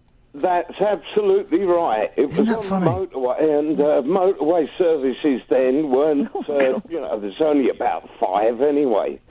So, in the area, the Blue Boar was the place. Great big cafe, and you could walk in, if you like, any time of night, and meet all your mates. Brian, listen, I know you still do gigs and stuff. Do you miss... do you miss, like, the screaming fans and being on top of the pops and all of that stuff? Or was that all a little bit silly? No, of course I miss it. It was lovely. Yeah. I know people say they wouldn't miss it. Oh, of course, it was lovely. It was great. It must have been a lot of fun. Good times. All good times. I wouldn't have missed a little bit. I would have done... If I had a chance again, I would do exactly the same thing, but with a little bit more hair. you can buy hair these days online. What are you doing at the moment, Brian? You got any gigs coming up? Yeah, we're doing. We start a tour. We put the 3 original singers from the Tremolos, and we're all going out on tour with just the 3 of us with the Trogs. Oh, fantastic. With Badfinger. Oh, fantastic. And with the Ivy League. Oh, mate. And that's the show, more or less. And we're coming to, all the theatres all over. Beautiful. So, but who would have ever thought that when you're having your hits back in the early 60s, in the year 2015, you'd still be packing theatres? It's crazy, isn't it? It's quite weird, but it is lovely. And I'll tell you what, it's the biggest compliment in the world. People still want to see you. Yeah. Amazing. I've interviewed loads of people, right? And I always tell my mum I've had on. The biggest response I got was when I said I'd had you on before. Oh, you had Brian Paul on! Oh, she was dead excited. Bless her heart. Tell your mum I love her. Don't. You'll start getting weird letters and knickers through the post. Now, Brian, you are the judge for iPod Roulette. It's a very, very simple game. It's me versus Rosie today. We set our iPods, or in my case, it's my computer, to shuffle. Songs come up at random. And I need a pen for this. Let me get a pen. Yeah. You choose which is the best song, Brian. It's as simple as that. Okay, lovely. Rosie? Yeah? I'm going to let you go first, my dear. Set your iPod to shuffle. Let's see what... And I need to work out how to set mine to shuffle on it. Right, go on, set yours to shuffle. Let's see what comes up. Oh, nice. Oh, go on. Okay. All day and all of the night. Don't even need to say it, that's fine. Oh, dear. All Day and Indeed. All of the Night by the Kinks. All right, OK. That's not a bad one to start with. No, I just need to... hang on, I've got mine set to that. Hang on a second. Here we go. Press that, and I'm going to go to shuffle... And it is... all right, well, you don't need to play it. All right, love. No need to show off. Hang on a minute. I don't know how to get mine to shuffle. Oh. No. Do you want to come in? What? That's not the calibre of contestant. No. This is Brendan all over again. No, it's not. No. Just drop it, Ian. Hang on, just drop it. Yeah, exactly. Right, I'm gonna set it. Okay, here we go. We're gonna set it to the random factor, and here we go. Oh, flipping heck. Hang on a second. Here we go. Hang on. Right,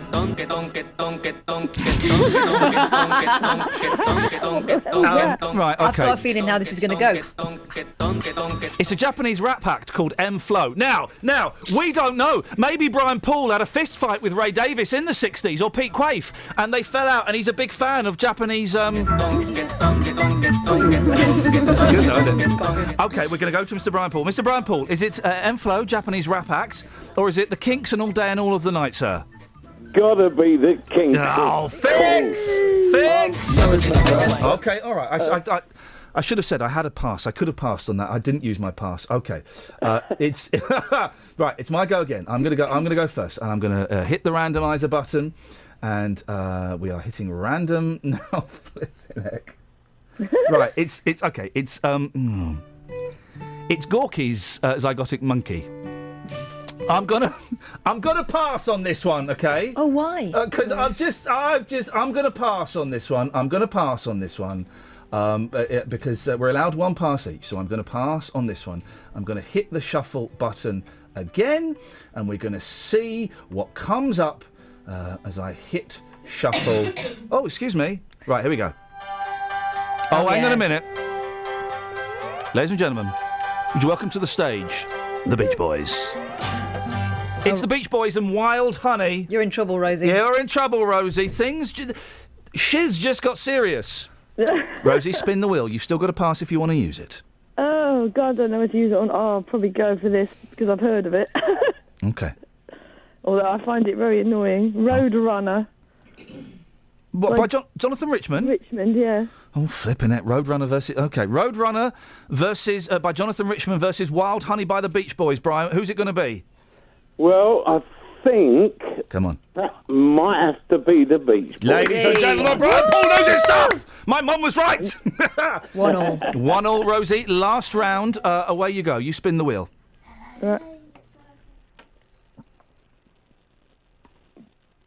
What you got? Oh, it's not doing anything. Oh, for crying out loud. Oh, keeps going back to silence. music. It's golden. Yeah, exactly. There we go. The Tremolo's greatest hits is available in all good record shops and service stations. Hey, isn't it convenient, though, that suddenly your iPod breaks? Yeah. What you got, Rose? I should have got my glasses. Oh, for crying out loud. She, Elvis Costello. Oh, beautiful. Oh, classy. She by Elvis Costello. I'm spinning the wheel. And let's see what we've got. Oh, OK, right.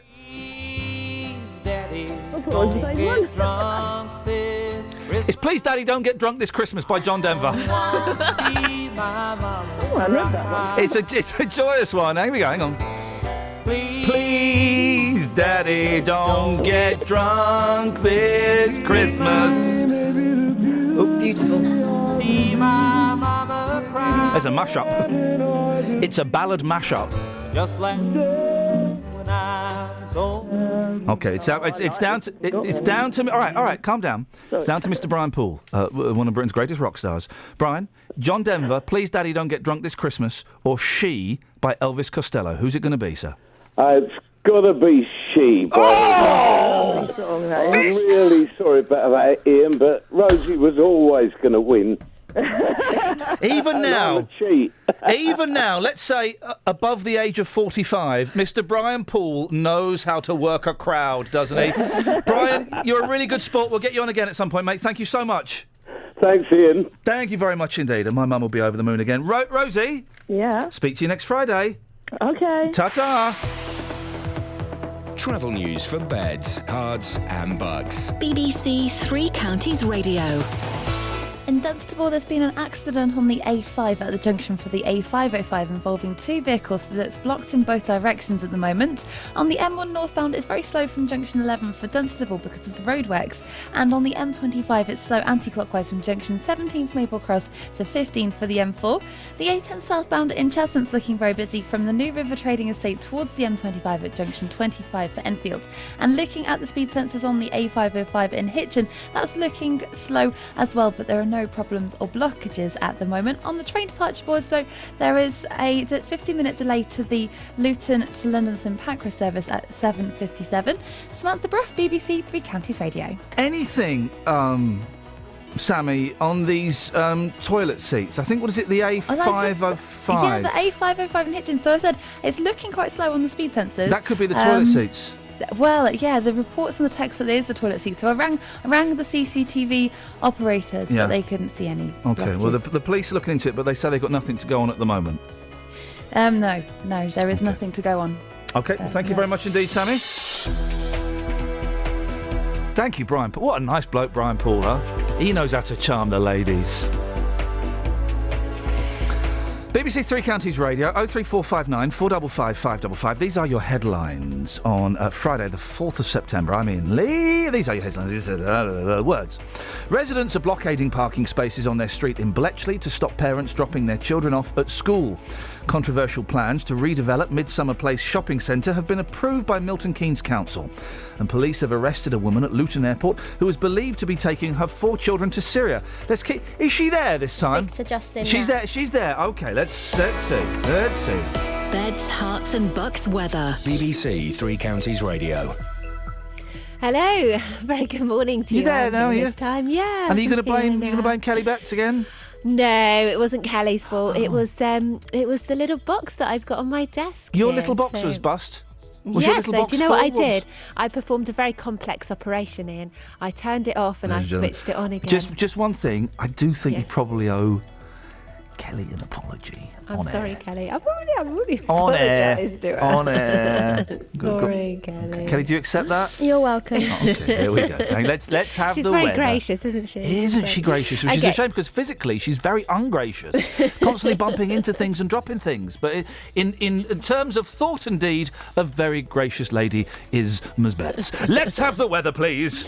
Okay, well, it's going to be a bit disappointing today, but it will cheer up for tomorrow. There's some good spells of brightness and sunshine, actually, at the moment across the 3 counties, but always quite a lot of cloud, I think, for today, coming and going. We'll see some showers as well. They'll probably start to pop up through the middle part of the day.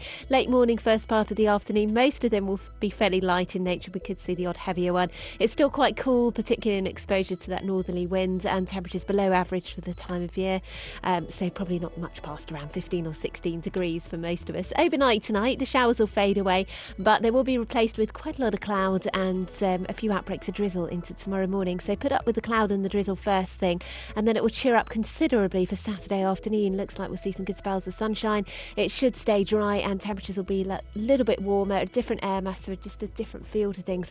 Quite a chilly night though on Saturday into Sunday, possibly starting off the day with some mist patches on Sunday, but they'll go quite quickly. There will be some sunshine. It will feel nice and warm. Highs of around 18 or 19 degrees. There's the forecast in.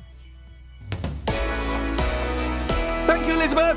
Every weekday morning. Good morning, Jonathan. Morning. Do you think it's right to tell 1 million disabled people they should get off benefits and find a job? Have your say on today's big phone-in. People who are going to be a nuisance are going to be a nuisance regardless of whether there are things to do. Is it true that people over the age of 65 drink far too much booze? The JVS show fights for your rights and tackles your consumer problems. Waited and the receipt came out, but the cash didn't. It's become a problem of late because obviously the trees got bigger as we've got here. We couldn't shut the French windows.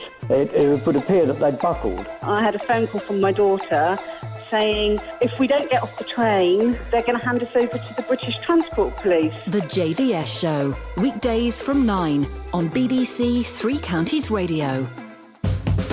Local and vocal across Beds, Hearts and Bucks. This is Iain Lee. BBC Three Counties Radio. Okay, I would struggle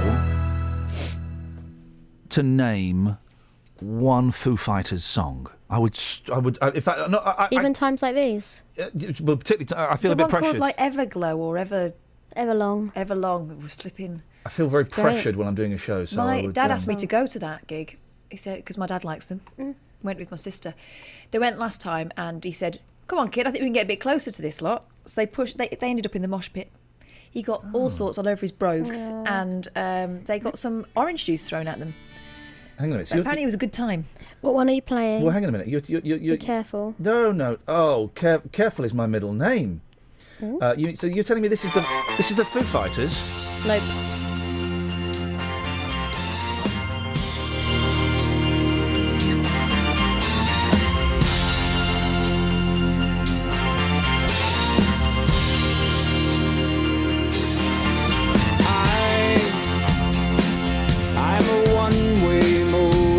They sound very sedate. I do, don't they? I love it. Great tune. I could stand there with me, not lighters anymore, with your blooming phones, with your light on your phone. Have you seen they do that now? You have your torch on your phone on doing that. You know it'll be now. It's 2015. E-cigarettes. They're waving those in the air. Wave your vapes in the air, guys. Tonight we're gonna rock. Join along with me. So that's the Foo Fighters? No, it's the Foo Fighters song. Okay. I love it. Really very good. grungy, that Yeah. rock and roll sound. Filthy. Very dirty rock and roll sound. I don't know many of their tunes, but I do really like Dave Grohl. But I think that's a genetic thing, isn't it? Women are programmed to gravitate towards him. He's an okay drummer. He's got a busy mouth. He's a below average frontman. The Foo Fighters coming to Milton Keynes this weekend. Exciting, huh? Well, not unless if you're Toby Friedner or Paul Scoynes, who've both been offering tickets to the concert via the email system, so they're obviously not that bothered. But also, if you live in the surrounding area, it could be an absolute blooming nightmare. Residents of South Thurston are apparently dreading this coming weekend with the possibility of noise, litter and parking chaos. But they're so gentle. Councillor Nigel Long has been looking into this. Morning, Nigel. Good morning. So what are the main concerns? The problem we've got is that last time there was a concert there in July, and over many years, in fact, often people come into the concert, park their cars in the most inappropriate places. They don't seem to care about the residents. And last time, particularly in July, there were loads of cars parked up Favel Drive and other parts of South Thurston. So it's about people not caring about the neighbours, caring about the community. And we want to make sure that this time, none of that poor parking takes place. There are also other problems, people wandering around drunk and doing all sorts of horrible things, people taking drugs. The whole thing needs to be properly controlled and managed because the community shouldn't suffer from what should be a really excellent concert at the Bowl. What horrible things were the drunk people doing? Well, the sort of thing, peeing all over the place and all that sort of stuff and being very loud and just generally threatening. But it's the Milton Keynes Bowl, whatever we're calling it this week. It's a rock and roll venue. It's a great rock and roll venue. It's bringing business into Milton Keynes. We should be celebrating this fact. Of course, it's going to get a little bit noisy, but how often do they have gigs? I think there are two things here. It's great that we've got the bar being used again on a regular basis, and it's good that we've got this really big band coming, and particularly Iggy Pop, I think. But at the same time, people need to behave themselves. You wouldn't. Hang on a minute. You just said Iggy Pop's coming. You've just said Iggy Pop, and then people need to behave themselves. You know what Iggy Pop does? He parades around off his nut in a pair of see-through trousers. I think that if people were going to a concert in Wembley, the neighbouring community and the council there would expect them to behave properly, and I think we should expect people to behave properly in Milton Keynes. Park properly. Treat the community with respect. It's about respect. People should go to the concert and enjoy it, but at the same time, that small minority who misuse the community and misuse things, they should be tackled and dealt with. There should be zero tolerance of, for example, drug taking and drunkenness. It just isn't acceptable in this day and age for people to behave in such a way. And it's not right that the residents that I represent should be on the receiving end of poor parking and of poor behaviour. I feel weird having a conversation about Iggy Pop and poor parking. It just seems like, rock and roll. How poor is this parking? Are they parking illegally? The parking last time in July, and in fact in previous years, was absolutely horrendous, blocking up the whole road. Right, well then get the traffic wardens out, get some tickets out there. Well, that's what's happened, is that Beautiful. the council's listened to the residents and is actually closing off Favel Drive and actually controlling the roads around South Thurston in particular. And I welcome that, and I think that's good that the council... Get the traffic wardens out there, because then they get a bonus, you lot get a few quid, and people will perhaps park a bit more respectively. Everyone's happy. I think that's partly right. It's partly that we need to do things properly, but it's also that in the past the concerns of residents were not taken seriously enough, and I think it was wrong that particularly the residents of South Thurston and perhaps West Bletchley were not listened to. I think they've been listened to more this time. You're playing to the crowd. Well, I think I'm representing my community. Isn't that my job, to represent the community? And that's what I try and do all year round and try and do well. It just seems, though, the Milton Keynes Bowl has been accused of being underused. Now it's being used, and a shed load of people are going to go and see the Foo Fighters and Iggy Pop. And just to park nicely, please don't get drunk. It just feels a bit... Well, hold on a second. Last time I went to a rock concert, which was last year in London, I didn't go down to that venue and go around and get drunk and cause the community around that venue. Who did you go and see? I went to see Laura Pausini at the Royal Albert Hall. Well, I mean, come, Nigel. European That's rocker. not... Okay, it's not really a rock concert, is it? Oh, I think it's very much a rock concert, and she's very much a premier rocker in Europe. But I didn't misbehave when I went down there. I didn't throw but there would be... Well, the Royal Albert Hall is, with respect, is slightly different from Wembley Arena and the Milton Keynes Bowl. It's a slightly different act compared to Iggy Pop and the Foo Fighters. You're not, you're not suggesting the majority... It's always a small minority. You didn't get boozed up and do a wee in an alleyway, but some people might have done. And it's a small minority, isn't it? Well, it's always... Everything in life is always a small minority. But let's say 10% of people misbehave, and I don't think... Where have you got that figure from? Well, I've just made that figure up. I know, and that figure, it could be 130,000 people. Yeah, but you've literally. But Nigel, you just made that up. It could be 1%. It could be 0.1%. It could be 50%. Okay, we don't know. Let's say it's 1%. That's still 1,000 people misbehaving. That's not acceptable. But you shouldn't be encouraging bad behaviour. You should be taking my stance. No, sir. Two things. One, I'm not encouraging bad behaviour. Two, I don't take any man's stance. I'm just saying. I'm not encouraging anyone to do anything bad, and you should really consider before you make accusations like that. But if it's drawing business into the area, and the worst is a few people are getting drunk and having a good time, really? I just think that when things are properly managed, which is what we've been pushing for, and roads are properly managed and areas are closed off, then, as we've now done, Brilliant. I think we can make sure the concert works much better. Remember, the concert organisers are making a lot of money out of this concert, as are the bands, and therefore some of that money should be used to make sure that the community doesn't suffer. What, the money the bands are making? Well, from the event managers need to pump money back in to make sure that there is proper security, there is proper stewarding. But they will have proper security. They always, but all of these events, again, Nigel, you come on now. I'm not going to let you paint these people with a dirty brush. They will have proper stewarding. They will have proper event security. That's dangerous to suggest that they won't. Well, I think the point I'm making to you is that in the past it's not been good enough.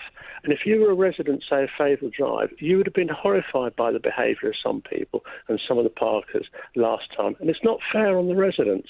All I'm saying is that the thing needs to be managed properly and more effectively than before. Oh. And I think it is going to be managed more effectively than before because the local residents and the local councillors have kicked up a stink about what happened in July. Well, let's keep our fingers crossed. Everyone has a good time and everyone acts as responsibly as they can do. Nigel, I appreciate your time this morning. Thanks very much.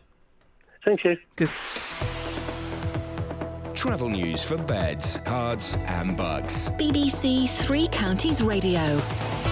In Dunstable, the A5 has been closed in both directions at the junction of the A505 because of an accident involving two vehicles. It's looking very slow in both directions on the speed sensors, and it's also affecting West Street as well, eastbound between Tottenham Road and the High Street North as well. On the M25 anti-clockwise, it's slow between junction 16 for the M40 and 15 for the M4, and the A1 is slow southbound approaching the Black Cat roundabout. Samantha Bruff, BBC Three Counties Radio. Thank you very much, Sammy, for your patience. It's appreciated. Thank you, Nigel. We're a little bit late for the news. More to come. But first of all, let's get the news with Lee. Local and vocal across beds, hearts and bucks. This is BBC Three Counties Radio.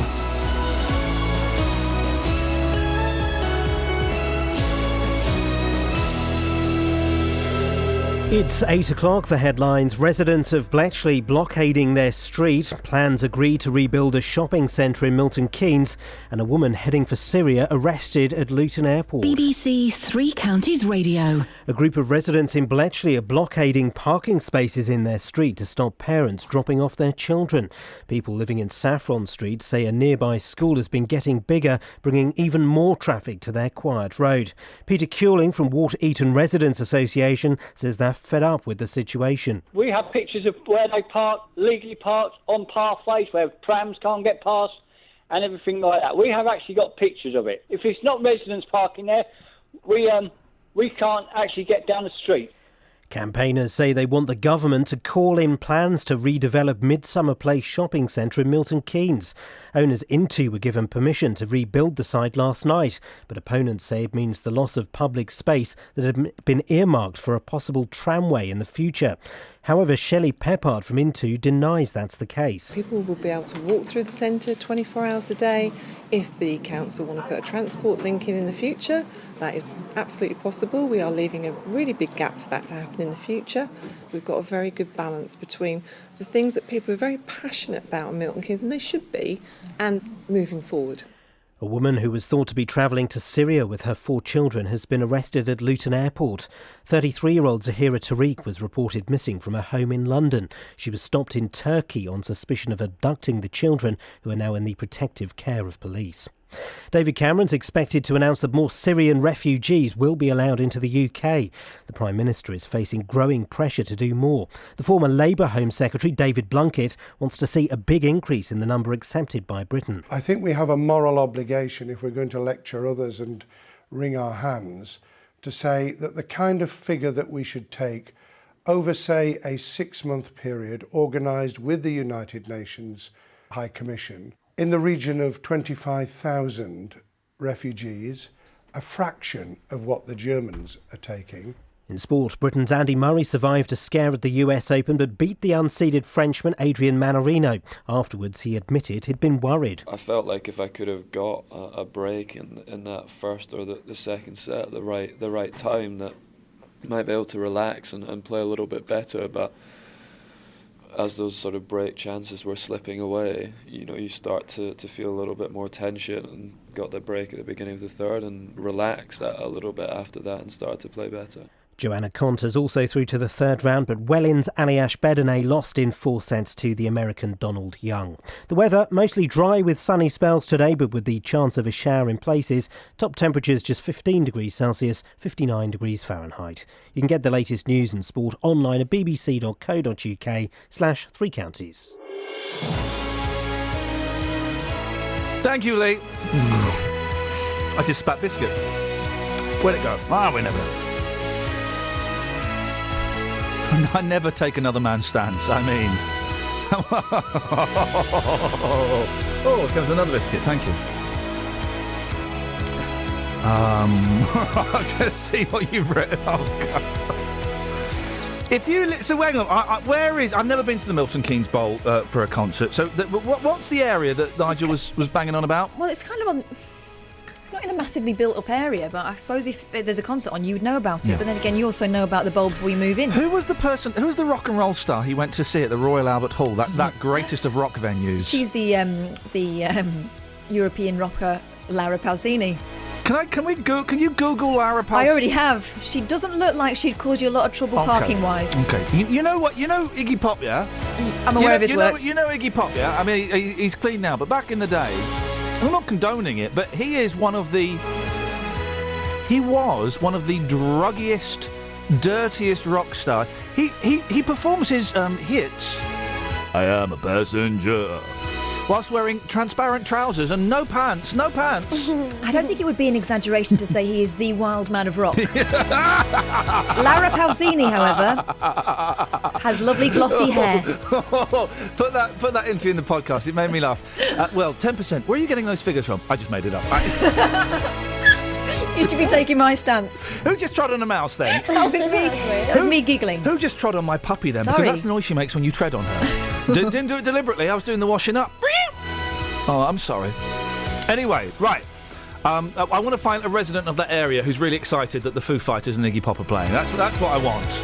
Can we find someone who lives near the Milton Keynes Bowl who's going, what? They're too busy putting the bins on the end of their drive. This is brilliant. But I don't understand. Hang on. Have you noticed? Beds, Hearts and Bucks. This It's Bletchley is again. BBC Three Counties Radio. Because if they're sorting out, if Nigel has sorted out the problem with the parking, because there are going to be roadblocks and stuff like that. It's already sorted then. Then it's sorted. But he's just going to give everyone a little bit of a telling off before they go out and have fun. What do these drunk people do? You know. What? They wee all over the place. Well, listen, I wee in a car park. I've got a thing for it. Why don't you? So you're going to? What about pubs on a Saturday night? You know, drunk people. You know, I would suggest the percentage of drunk people staggering out of pubs is higher than those staggering out of the MKB. Well, he also said they were loud. Oh, man alive. It really is. I mean, to be honest, and I think I've got this right. Have I got this right, that this is one of the songs the guys are going to be... oh, my computer's frozen. This is one of the songs that the guys are going to be playing. No, I think I can already tell you. No, this is one of the songs the guys are going to be playing.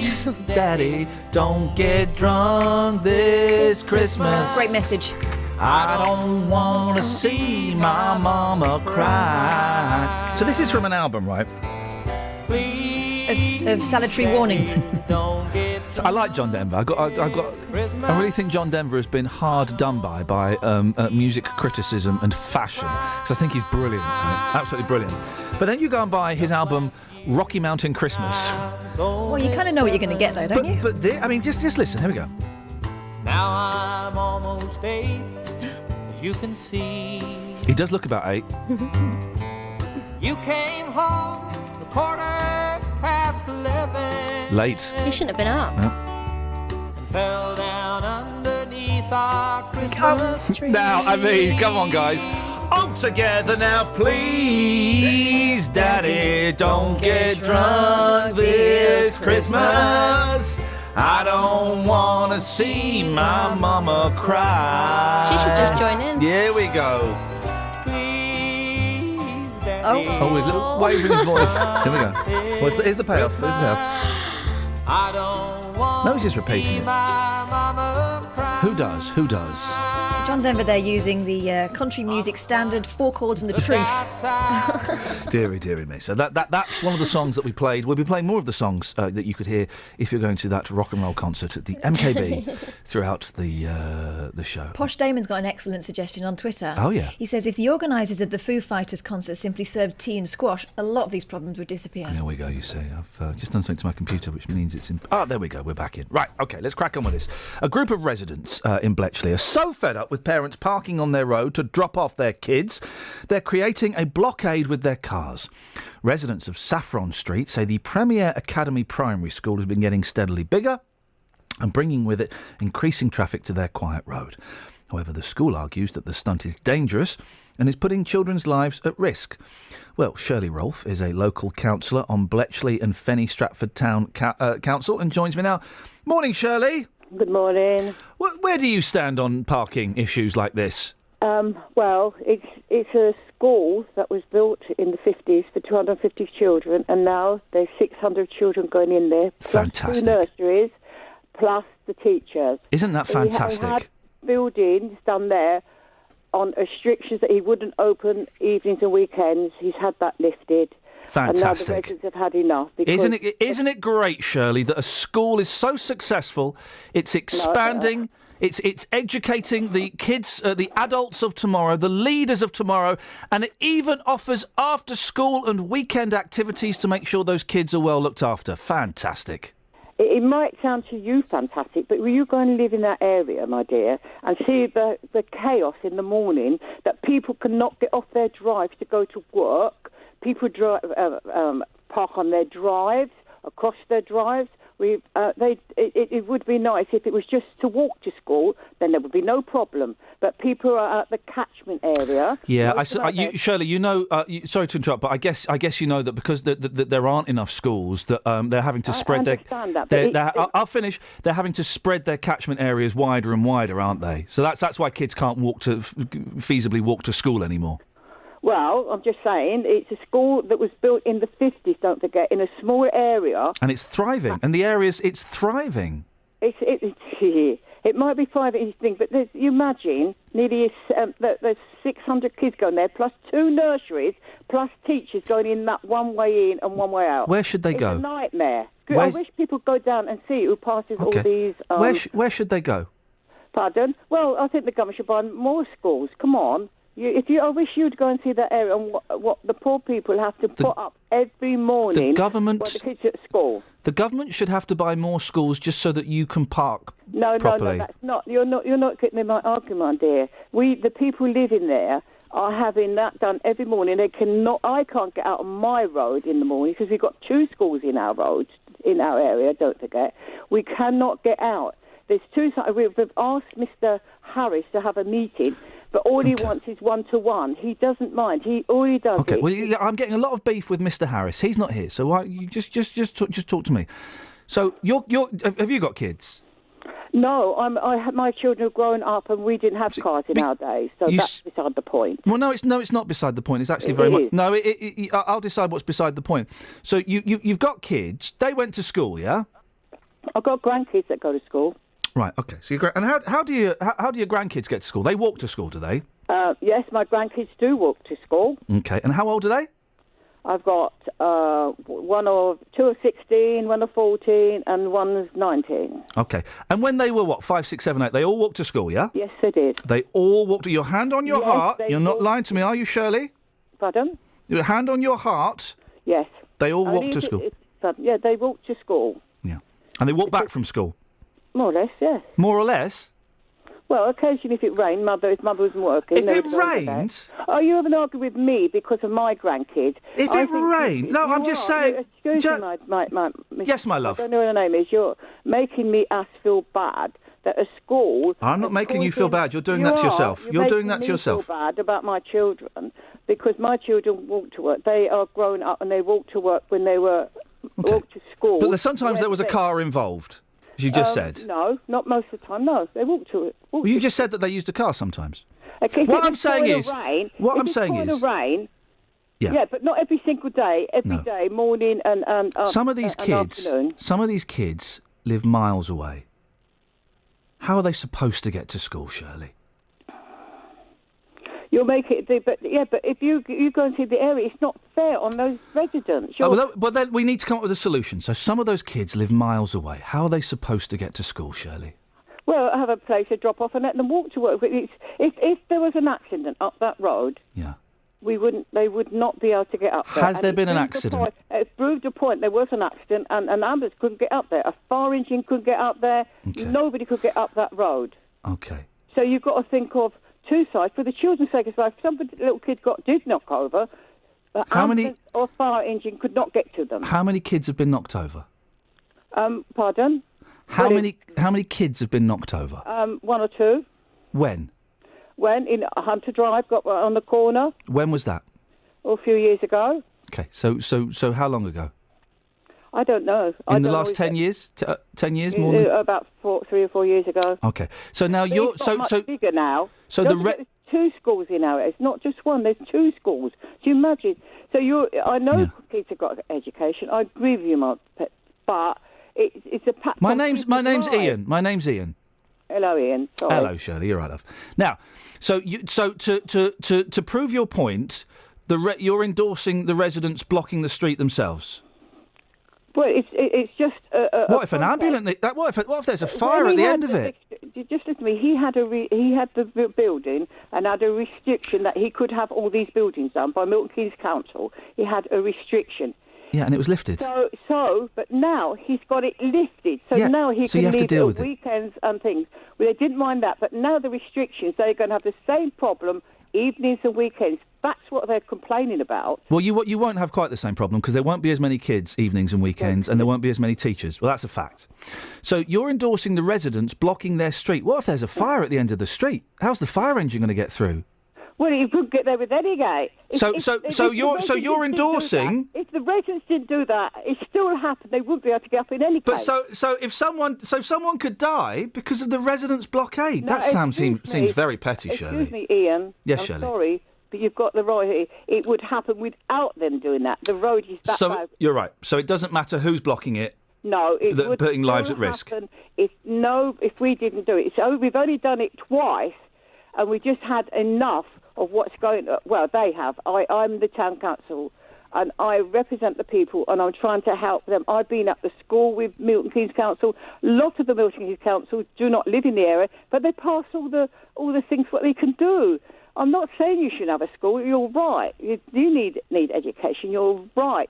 But the volume in there, in the small area it is, there must be a stopping point. Your beef is, may I humbly suggest, is with the wrong people.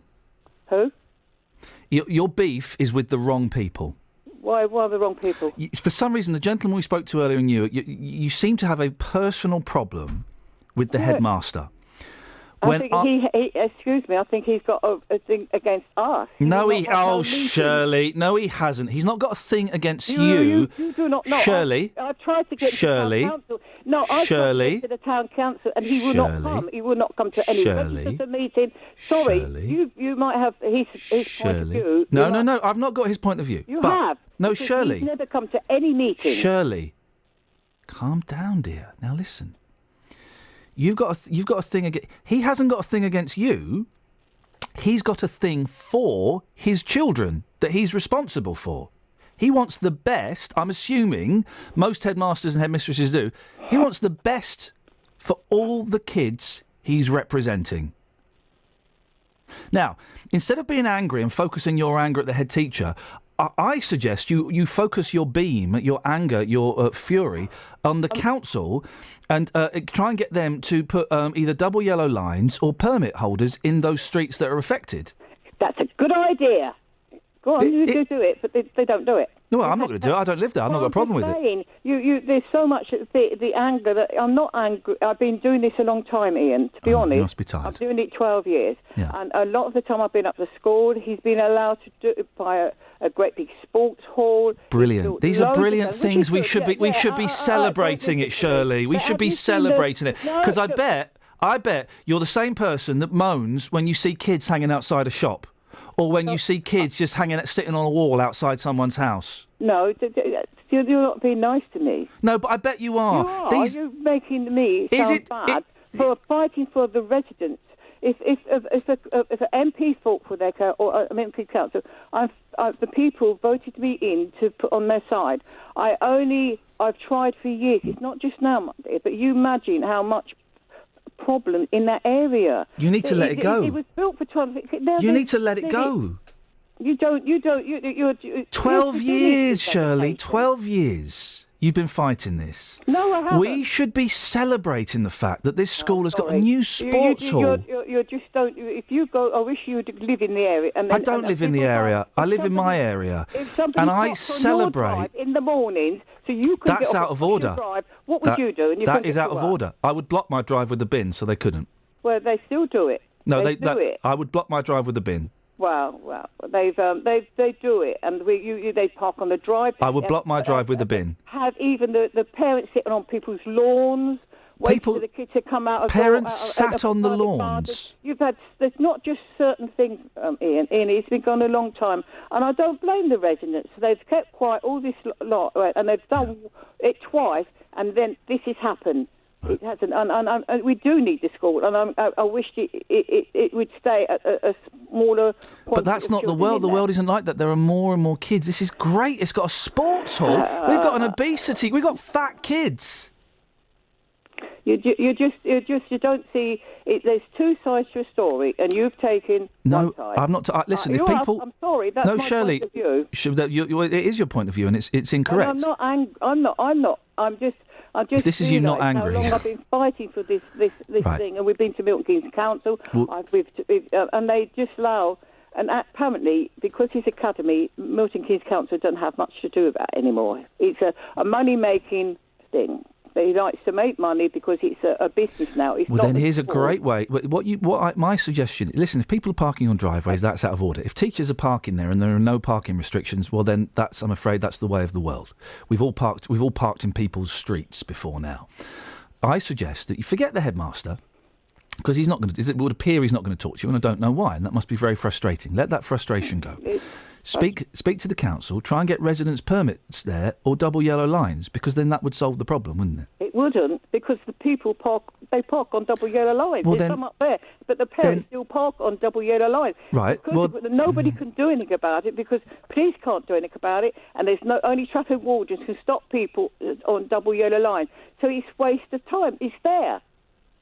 There's double yellow lines out the school, and they park on it. Okay. So, and they park all down the street, so people on one of the roads that people have problems getting out there. Thing, it goes on constantly. It's not just the mornings, my dear.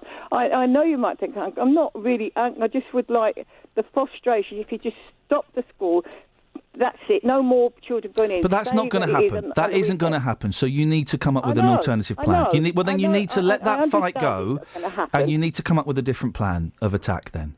Well, how come you tell us what we're going to do then, Iain? Come on, you tell us the residents what to do to stop that. I know it's a school. We need a school, and it's good if it is for the children. Yep. I agree. Schools are good for children. Yes. But it's the aggro around it. The school's fine, but the people who live around there are not happy. Right. So they got to live with that.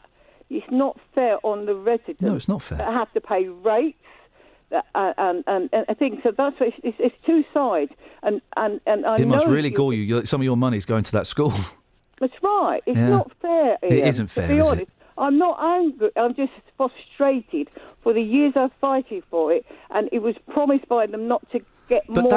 Shirley, those bigger. changes, those restrictions have been lifted. Those changes have been made. You have to accept that. That school's going to get bigger. Well, and as someone who believes in all kids having a good and fair education and access to sporting facilities and weekend facilities and after-school clubs, I applaud that. That doesn't diminish the frustration that you are feeling. But I suggest you just need to you focus on the headmaster and the school expansion. I suggest you just move that focus over ever so slightly. Well, I let the residents. I've backed off. I used to be the chair, but I've backed off. I've done so much over the years. We've had Milton Keynes Council people there, and one of them said it is a nightmare. And what can you do about it? Because he's allowed to do what he wants. It doesn't matter. He could have a million people in there, and nobody could do nothing about it. He could have a million people in there. Well, that's not true. I'm just being facetious. Well, let's not be facetious over it. Look, listen, why have you? If we stay as it is, yes, no more pupils in there because Shirley, that's not going to happen. It's going to grow. You need to change your focus because it is going to grow. Well, if you spoke to him, I suppose you have. Yeah, he was going to come on, and now he's not coming on. Pardon? He was going to come on, and now he's not coming on. So, I'm just saying that he's going to make it sound good. I know the kids need education. You're right, but the small place, a school in the small area, children in time won't have a playground to play in because there's no room in there. A lot of schools don't have playgrounds, unfortunately, or they have tiny playgrounds and no playing fields. It's sad, isn't it? That's really sad. Well, I'm just saying. So you say a point. Your kids can't play out in the summer in the play area. But it has got a playground. So Right, that's not again. very big. Well, but it has got a playground, and now it's got a wicked sounding sports hall as well. We know about it. Don't tell me. It's the biggest one in Milton Keynes, I think. Oh, this is something to be said. That school's got the biggest sports hall in Milton Keynes. That's fantastic. Again. Oh, okay. I thought you were being serious then. No, not being. I'm just thinking that whatever I say or do over the years for the residents, not me, because I'm not too bad because I don't live in that area, but I've been there and I've seen it. It's not only in the school; it's the roads around us because we've got lots of more buildings going up. And the roads in the morning, you can't get out. The road, I can't go to the doctors in the morning because I can't get out my road. It's that bad. What you got to go to the doctors for? You're all right. Pardon? What are you going to the doctors for? You're all right. No, I'm not. Okay. Well, I'm sorry to hear that, and I hope the doctor sorts it out. I'm just saying that I cannot get out of my road. A lot of people cannot get out their road in the mornings when the school's there, because there's not just one school in this area. There's 2 schools. That's why. So we don't. So you drive? You're driving to the doctors, are you? Of course, I have to drive to the doctors. Okay. Where do you park when you go to the doctors? Pardon? In Bletchley. Okay. So you're taking one side, but I No, understand. I'm not. You No, have. no. You're making me feel bad. No, well, if Because I'm you not. have. Listen, I'm if you feel sorry, bad, Iain. no, You it's all right. have. You've I made accept me your feel apology. bad If for you're fighting feeling for my bad, area. no, Shirley. If you're feeling bad, I apologise. No, you've made me feel. No, I haven't done that. That's not possible. Because I'm That's- angry over it. Well- I'm not. I'm just frustrated for all the Well, frustration and anger are very similar. Because I've tried hard for the residents. Okay. Thing. If they got to live with it every day. Okay. I and other people around that area have to live with it. Okay. And nobody seems to understand what the residents go through. It's just for the school. Okay. That's all they're worried about. That school can have what they want, do what they like, but the residents have to put up with it. That's what I'm saying. If you're feeling bad, I'm sorry that you feel bad. Yeah. I've not made you feel bad. You've made yourself feel bad. No, you could. No you one. could turn your- No one can make. No one can make anyone else feel bad. We do it to ourselves. I'm angry. I'm frustrated of all. Well, the there's a hard very work I've fine done over line, the isn't years. there, between anger and frustration, and it's difficult. Angry. I'm not angry. No, Don't say no, angry. I didn't say you were angry just then, Shirley. There is a You very did say no, not put just your then. I anger- didn't. You said put your anger somewhere else. Okay, then I apologise for that. Let me rephrase it. Let go of your frustration. It's just that I just feel sorry for the people that voted me in. I tried to fight for their side, and I can't do nothing. I've stood around the school. I've had people from Milton Keynes Council, and he's just allowed to do what he wants. So that's, I have backed off. I don't do hardly anything. The residents do it Is it themselves. true, Shirley, that planning permission has been granted for the school to have 2 entrances? Yes. So people could go in one road, drop kids off in the school grounds, exit from another road. Is that true? Yeah, it has been. Why has no one told me? Why have you and my last guest not mentioned that the school have come up with a solution for this problem? Yeah, but did you realise what's going to happen, though? Why is no one? It goes through the school grounds and goes out to a main road where there's lots of businesses. It's of course just the same problem. He's tried. Yeah, you're right. So he's tried. So he's come up. This fella, this demon headmaster. Oh, come on, here we go. I've just had this from a text, right? And I'm really surprised that you and my previous guest didn't say, well, he won't talk to us, but he's come up with a solution. So he's come up with a solution to ease the parking on those side roads. I heard what you're saying. I know. Yeah, you're right. Thanks for your time, Shirley. Thank you, Iain. Thank you, Shirley. Okay, bye. Bye-bye. Thank you, anonymous texter. Text there. Regarding the school, planning permission has been granted for the school to have 2 entrances. You go in one road, drop the kids off in the school grounds, exit in another road. Both callers will be aware of this. So the headmaster, and do you know what? It's frustrating he won't talk to them. It's a little bit out of order. But if that's true, he's come up with a solution, and neither of the guests that we had mentioned it. Decided to mention that, and yet they both knew about it. Isn't that interesting? I do think, and thank you, Shirley, and some people saying you're rude to everyone. Why does Iain believe patronising someone with genuine concerns is good radio? If you give me an example of the patronisation, I'd love to read that. There are some people, I think, they enjoy being angry. Shirley wasn't angry. She made that clip, but they enjoy their frustration. They may not know they enjoy it, but their frustration is what gives them purpose. It gives them reason to get out of bed. It kind of drives them. This is also built up over a number of years. I don't think it's all about this. Iain, why are you such a moron? Says Brian. Why don't you go? Because I've just re-signed a new contract. I'm so glad I don't turn my radio on before 9 a.m. You're so rude to everyone. How does he know then? By the way, I was run over on the way home from this school, and that was 60 years ago. Well, Pat, do you know what, mate? Get over yourself. Travel news for beds, cards and bugs. BBC Three Counties Radio. The A5 in Dunstable is closed in both directions at the junction for the A505, and that's causing delays from Hills Road. In Dunstable as well, West Street's looking very busy between Tutton Hove Road and the High Street North. In High Wycombe, it's looking slow on the speed sensors on the Amersham Hill and the A404, and also Amersham Road as well, southbound in Beaconsfield, is busy between Longbottom Lane and the A40 London Road. On the A41 southbound in Kings Langley, just before the M25 at junction 20, there are queues building up, and it's busy too in Watford on Exchange Road in both directions. If you're using the London Underground today, the Bakerloo line has no service at Paddington. You can't get on or off the trains there because of the problem with the escalators. Samantha Bruff, BBC Three Counties Radio. Across beds, hearts and bugs. This is BBC Three Counties Radio.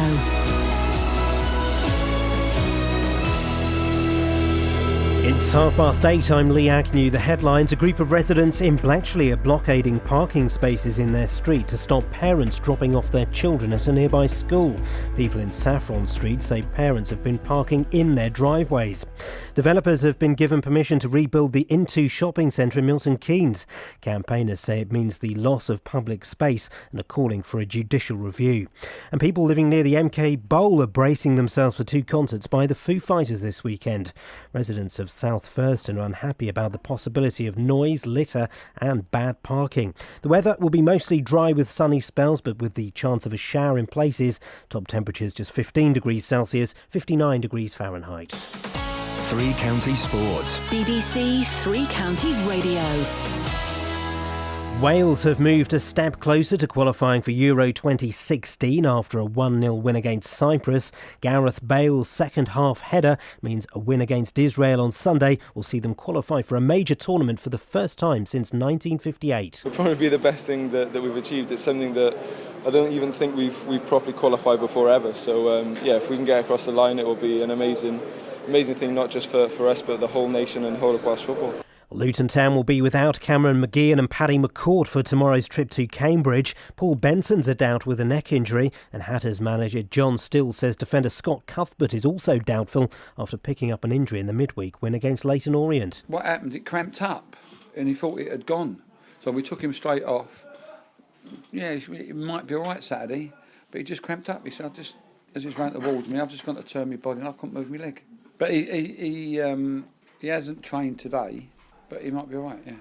Stevenage take on Plymouth, and the Borough could give a debut to midfielder Connor Smith, who's on loan from Watford. Stevenage boss Teddy Sheringham says he's needed. Very hard working, gets about the pitch, good on the ball, and hopefully he can keep things ticking over for us in midfield. So I thought it was important to not put that pressure on anyone else to play that role. He's played at a high level, so he should know what it's all about at our level. So hopefully he'll be a good addition to us. Wycombe play Hartlepool, while in the Vanarama National, Boreham Wood host Grimsby. In tennis, Britain's Andy Murray is through to the third round of the US Open, but Wellin's Aliash Bedene lost in 4 sets to the American Donald Young. BBC Three Counties News and Sport, more at 9 o'clock. This is Iain Lee on BBC Three Counties Radio. I stopped counting at 5. 5 texts accusing me of being patronising. Can you tell me where I was patronising? Was it when I said calm down, dear? Because if it was that was simply because she'd called me dear, I don't know, half a dozen times from the start of the interview. Isn't it interesting? I genuinely believe, and again, this is Nick this from Boyd, but I genuinely believe when someone comes on the radio, unless they have some form of, and I'm not saying this to be rude, unless they have some form of learning disability or difficulty communicating, I believe, or I believe in speaking to everyone exactly the same.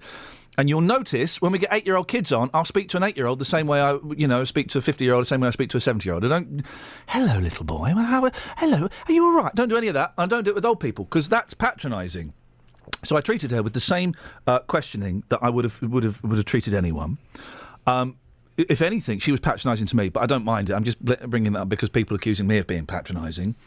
And thank you to whoever texted that in. We have our suspicion to it, mate. Whoever texted that in, that actually the school has come up with a solution that they will be employing at some point. Both of our guests knew about it, and yet neither wanted to mention it.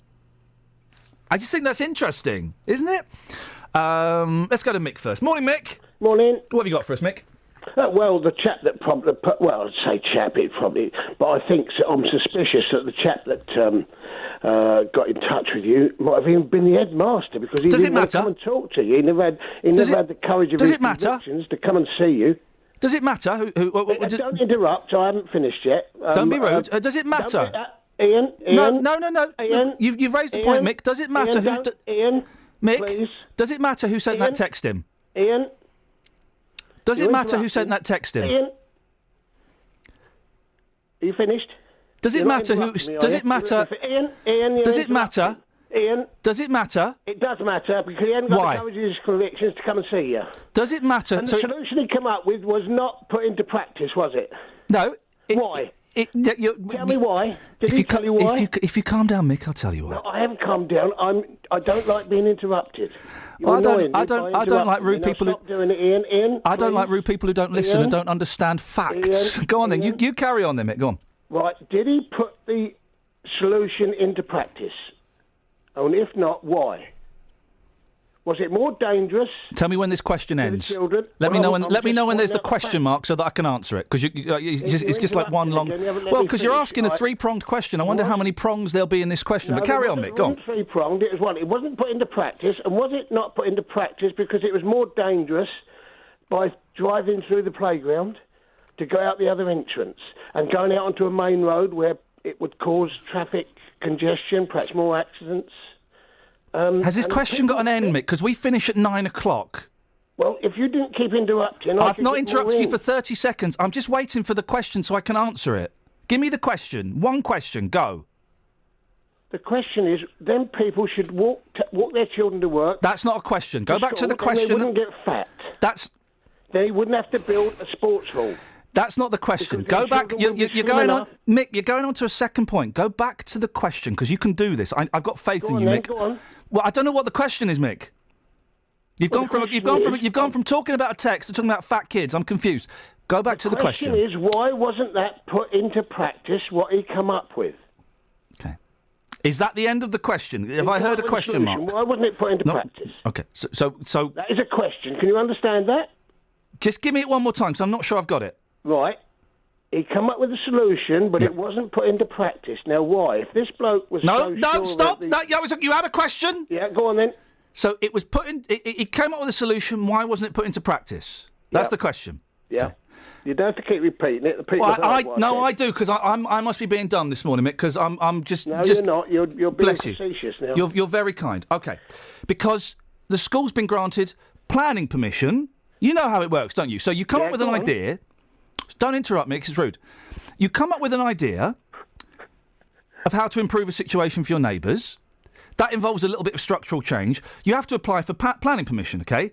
So you can't act on that until you've got the planning permission. The school's got the planning permission. Sounds like a great system. You drive through the school, you drop the kids off, you come out a different entrance, no parking in the streets. So they've got the planning permission. They're going to put that into practice at some point. Next question. I don't think it'll happen. Well, Mick, phone me back later on at a different date and apologise, because it won't happen, because they will not let them drive through a school where there's children, and you know full well that no, I don't. Won't. Mick, you're talking out your bum, because they've got planning permission, so that means it would have been health and safety assessed. They won't be driving through the playground. They'll have worked it all out, so it is a safe, efficient programme. Why do you struggle with that? I am struggling with it, but why hasn't it been put into practice then? Because they've only just got planning permission, Mick, and it takes a little bit of time. When did they get the planning permission? I haven't got a clue. What's interesting, what's more interesting, right. is so that both... What's more interesting... Don't interrupt, Mick, it's rude. What's more interesting is that both our guests knew about that. They knew that this evil, nasty headmaster had applied for planning permission that would help ease the situation. And yet neither... Let me finish, Mick. And yet neither of them chose to mention it. Isn't that interesting? No, it's not. Thanks for your call, Mick. 03459 455 555 is the telephone number if you want to give us a call. Oh, I've missed this. Let's do... should we do Denise first? Morning, Denise. Morning. What have you got? Just phoning up to say, hilarious. I cannot believe how selfish some people are Schools are here to stay. There's no point making a big fuss. The schools aren't going away. These people have to find another way. I think they just like moaning. I can understand, and I Shirley seemed to think I'd taken one side over the other. Not at all. If people were parking in my drive or blocking my drive, Denise, I'd be furious. I would be absolutely furious, and I would be out there and I'd be having words with them. I'd be furious. If they were parking legally in my street, I'd be less furious. You know, I'd be like, oh, okay, it's legal. It's only going to be the start of the day, the end of the day. You know what? That's fine. We got another text on this. Look, Shirley's appearance was pointless. A resolution has been proposed, which she failed to mention.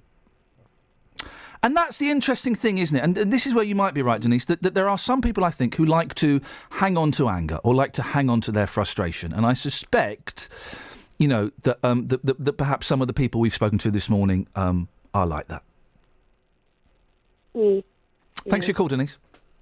Ta-ta. 03459 455 555 is the telephone number if you want to give us a call. This is Iain Lee on BBC Three Counties Radio. A lot to cram in this morning. A disabled woman from Henlow is criticising the coach company who left her and her family to fend for themselves in Great Yarmouth. Anne Chudley has difficulty walking and uses a frame. She had a fall as her party made their way back to the coach, and by the time they got there, 10 minutes late, it was gone. Wendy Howes runs Britannia Coaches. How did you let Anne down so badly, Wendy? Oh, good morning, Ian. Well, we don't like to leave people behind. That's just not our policy. But you did on this occasion. What happened? Well, what happened was the lady was late back. The driver did wait quite a few minutes for her, and all our vehicles were on tracking systems. So How we many know minutes? Exactly what time they left the yard. How many minutes did he wait? About 10. And the lady phoned us. We got the telephone call. I didn't actually take the call. My husband took it. Who is the owner of the company, and we got the call, and the driver had already gone. After 10 minutes? The driver has gone. He's gone. It did wait, yes, he waited. You say it waited. It only waited 10... Roughly 10 minutes, yeah. So maybe a bit less than 10 minutes? Gosh. It could have been a minute or two, but it was getting on for 10 minutes. So it could have been 8... So it waited 8 minutes... I don't know exactly, but it was for a disabled lady... Yeah. With a disabled lady whose son, I think, has learning difficulties, and two 12-year-old girls. It waited 8 minutes. We didn't know all that, but there's not a lot we could have done. Once she had a walking frame, didn't she? But the fact is, she rang us. The driver had already gone. She told us she wasn't that far from the coach station. Yeah. So I don't know why she didn't see the coach go to flag him down. Because she was looking after 3 young kids, one of whom's got learning difficulties, and she had a walking frame. If she wasn't far from the coach station, she had 2 12-year-old girls. She could have said, could you just run up to the coach station? No. Tell the driver what's happened? No, Well, I wouldn't. No, come on now, Wendy. I'm not going to let you do this. I'm not going to let you pin. Okay. I'm not going to let you pin this on a disabled woman and saying she should have told 2 12-year-old girls in a town miles away from their home. No. What she said, she wasn't far from the station. No, but miles away from their home in a strange... I wouldn't send 2 12-year-old girls off on their own to a bus station. Well, if I could see the station, if I saw a group of shops, and I'd say, look, could you just run to the shops and just get me a paper or something? It's not the end of the world for 2 12-year-old girls. I don't think there's anything dangerous. But I'm not saying that. I don't know. She said she wasn't far. All right, do you know what? We're running out of time, Wendy. I think it's disgusting your driver didn't wait more than 8 minutes for a disabled woman with a party of 3 kids. We do wait for people. How long do you wait for? Turn up. We have waited in the past. She had a number on her. And she called that number? It said, it was an emergency telephone number she had on her. And what it says, I haven't got the thing in front of me, it says basically, you're advised to keep this number on you in case of emergency. How long after the coach... As the driver cannot wait. How long after the coach leaving did she call that number? It was about 15 minutes, about 15 minutes that she rang. Wow. Once the driver's gone, we can't ring him because, as you know, you're not allowed to answer a mobile phone while you're driving, especially coach drivers don't do it. They don't do it. So why have an emergency number then? Why have an emergency number then? That was Well, an if you emergency. never knew- Yeah, what the emergency number's for is if you know you're going to be late, say you've had things happen, we wait. She We're fell very over. humane company, so don't try and tell us She we're fell not. over. We do a lot over and above. She fell over. We didn't know that. We're not mind readers. We haven't got crystal balls. We don't know.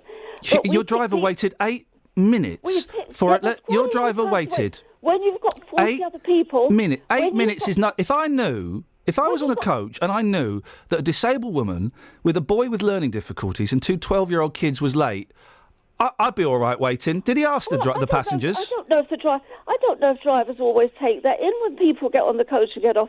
You know, they don't. 8 minutes, I think, is disgusting. We wait over. This is wrong. Well, you didn't hear, did you? And that's the thing. You didn't wait here. If you ring any of our customers, No, they will tell you that we have helped people and helped people. I'm not talking about the others. Wendy. No, in this instance, Wendy, the I'm not. onus is on the person to be back at the coach. No, fair play. Do you know what? Wendy, I'm really sorry. I take it back. You're absolutely right.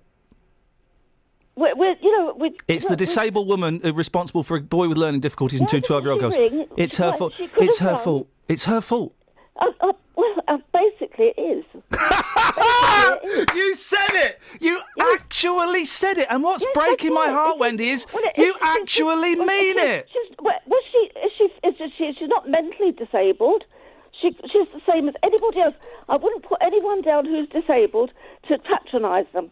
She had a number she could have rung to say, I'm sorry, I'm going to be late. The driver would have happily have waited. She was probably busy getting up off the floor or looking after her son with learning difficulties or the two 12-year-old girls. Said to her, wait there, love, I'll come and pick you up.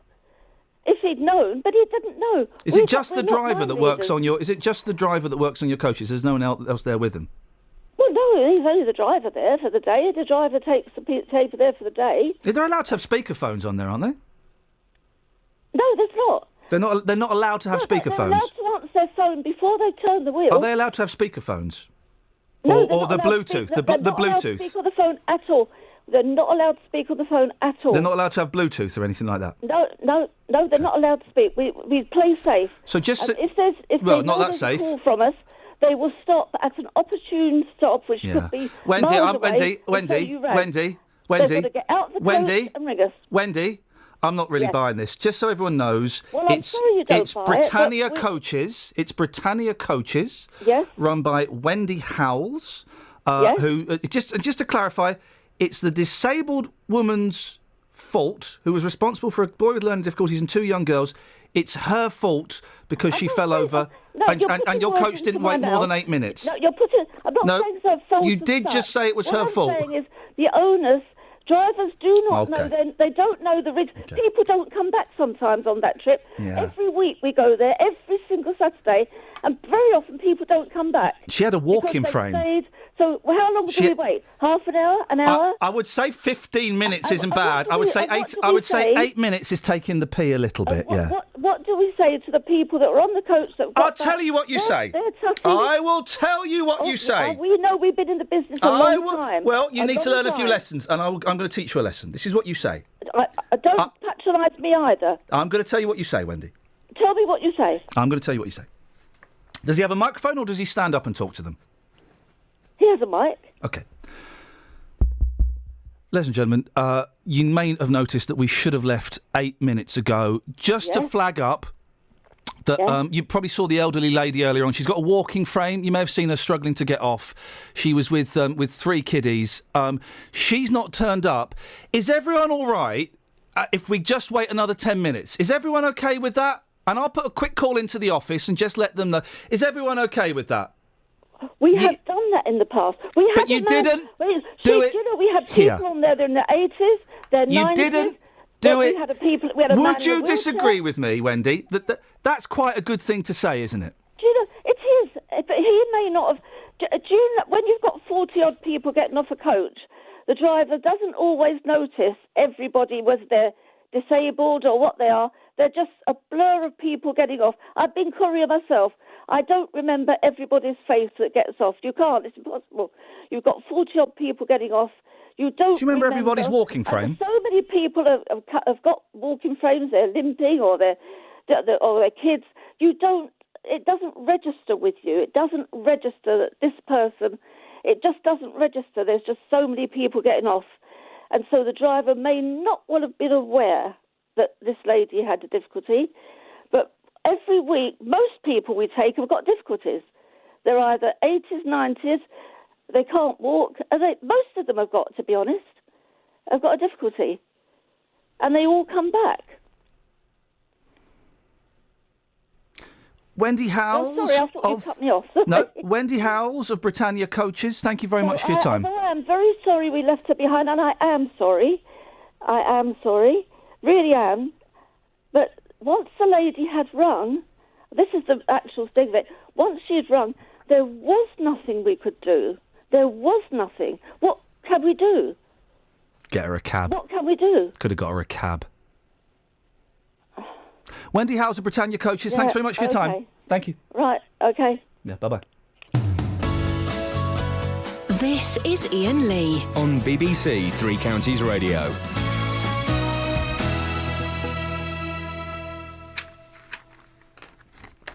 Oh 3459455 555. Lee, you are vile for taking you Wendy like that. I'm afraid you are wrong. You seem rather argumentative today. 12-year-olds, girls are great on mobiles. Why didn't they call to say the woman had fallen?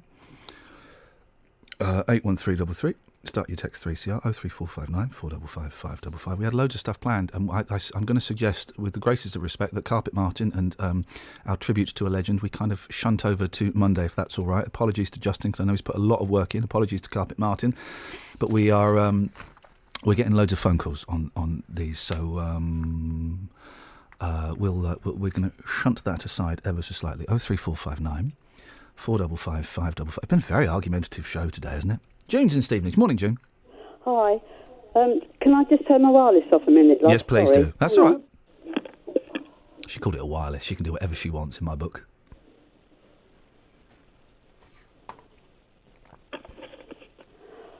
Hi.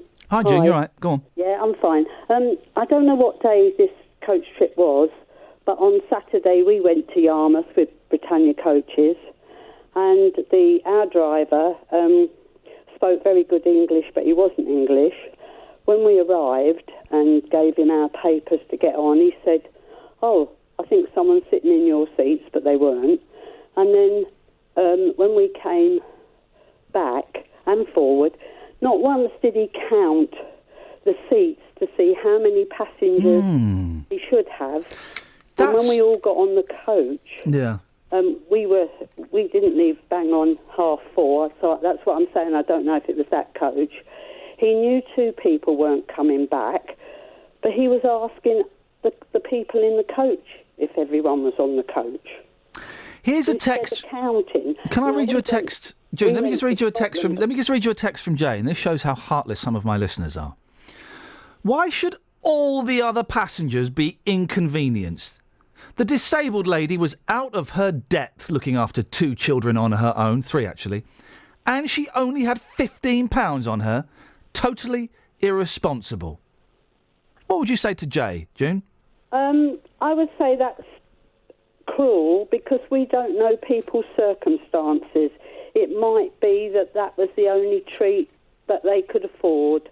So in this climate, in today's climate, I think you've got to try and be a little bit patient and tolerant and understanding.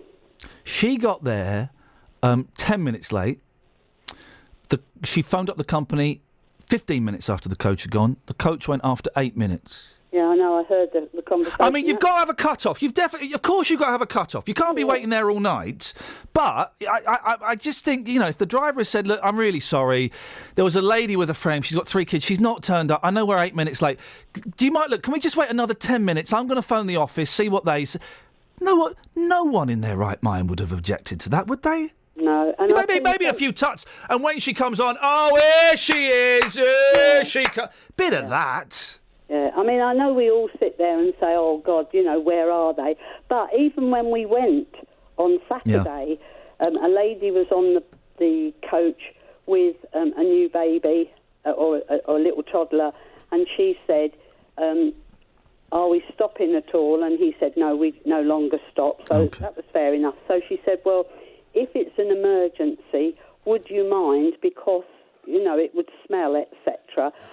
Well, I think we all know what babies do that causes the smells. I've got to move on because I want to squeeze in a couple more calls. Teresa's in there. Hitchin. Morning, Teresa. Morning. What would you like to say? I want to defend Britannia coaches because we went on a day trip to Walsingham about 4 weeks ago. Where's Walsingham? I've not heard of it. Near Cromer. Oh, nice. Round there. Good A weather? day trip. Pardon? Was it good weather? It was beautiful. Beautiful. Fantastic. Lovely weather. And everybody on the coach, it was run by two ladies, everybody on the coach was happy, and there was a bit of a misunderstanding whether we were going at 5:45 or 6 o'clock in the evening. However, we all thought we were there at 5:45, and the coach driver and the two ladies said, everybody here, and everybody said yes, and off we went. And we got to Swaffham, which is quite a way out of Norfolk, and we got to Swaffham and realised that we'd left two people behind. Oh, one person behind. And you're calling up to defend this company, are you? I am. Go on. Which bit of the leaving the people behind is you helping Britannia coaches in their argument here? Sounds like they make a regular thing. We got halfway back to Swaffham.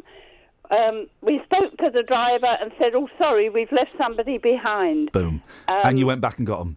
And he said, "Okay, no problem. I'll turn round." And we went back and got them. Okay, well, I would say that's in support of the kind, wonderful people that use coaches and highlights the inefficiency that sometimes, at least in two instances, would appear to creep up in Britannia's thing. If you'd have been on that coach and the driver said, "Look, we're missing 3 kiddies and a lady who's got a frame. Can we wait another 10 minutes?" You'd have said yes, wouldn't you? Yes, absolutely.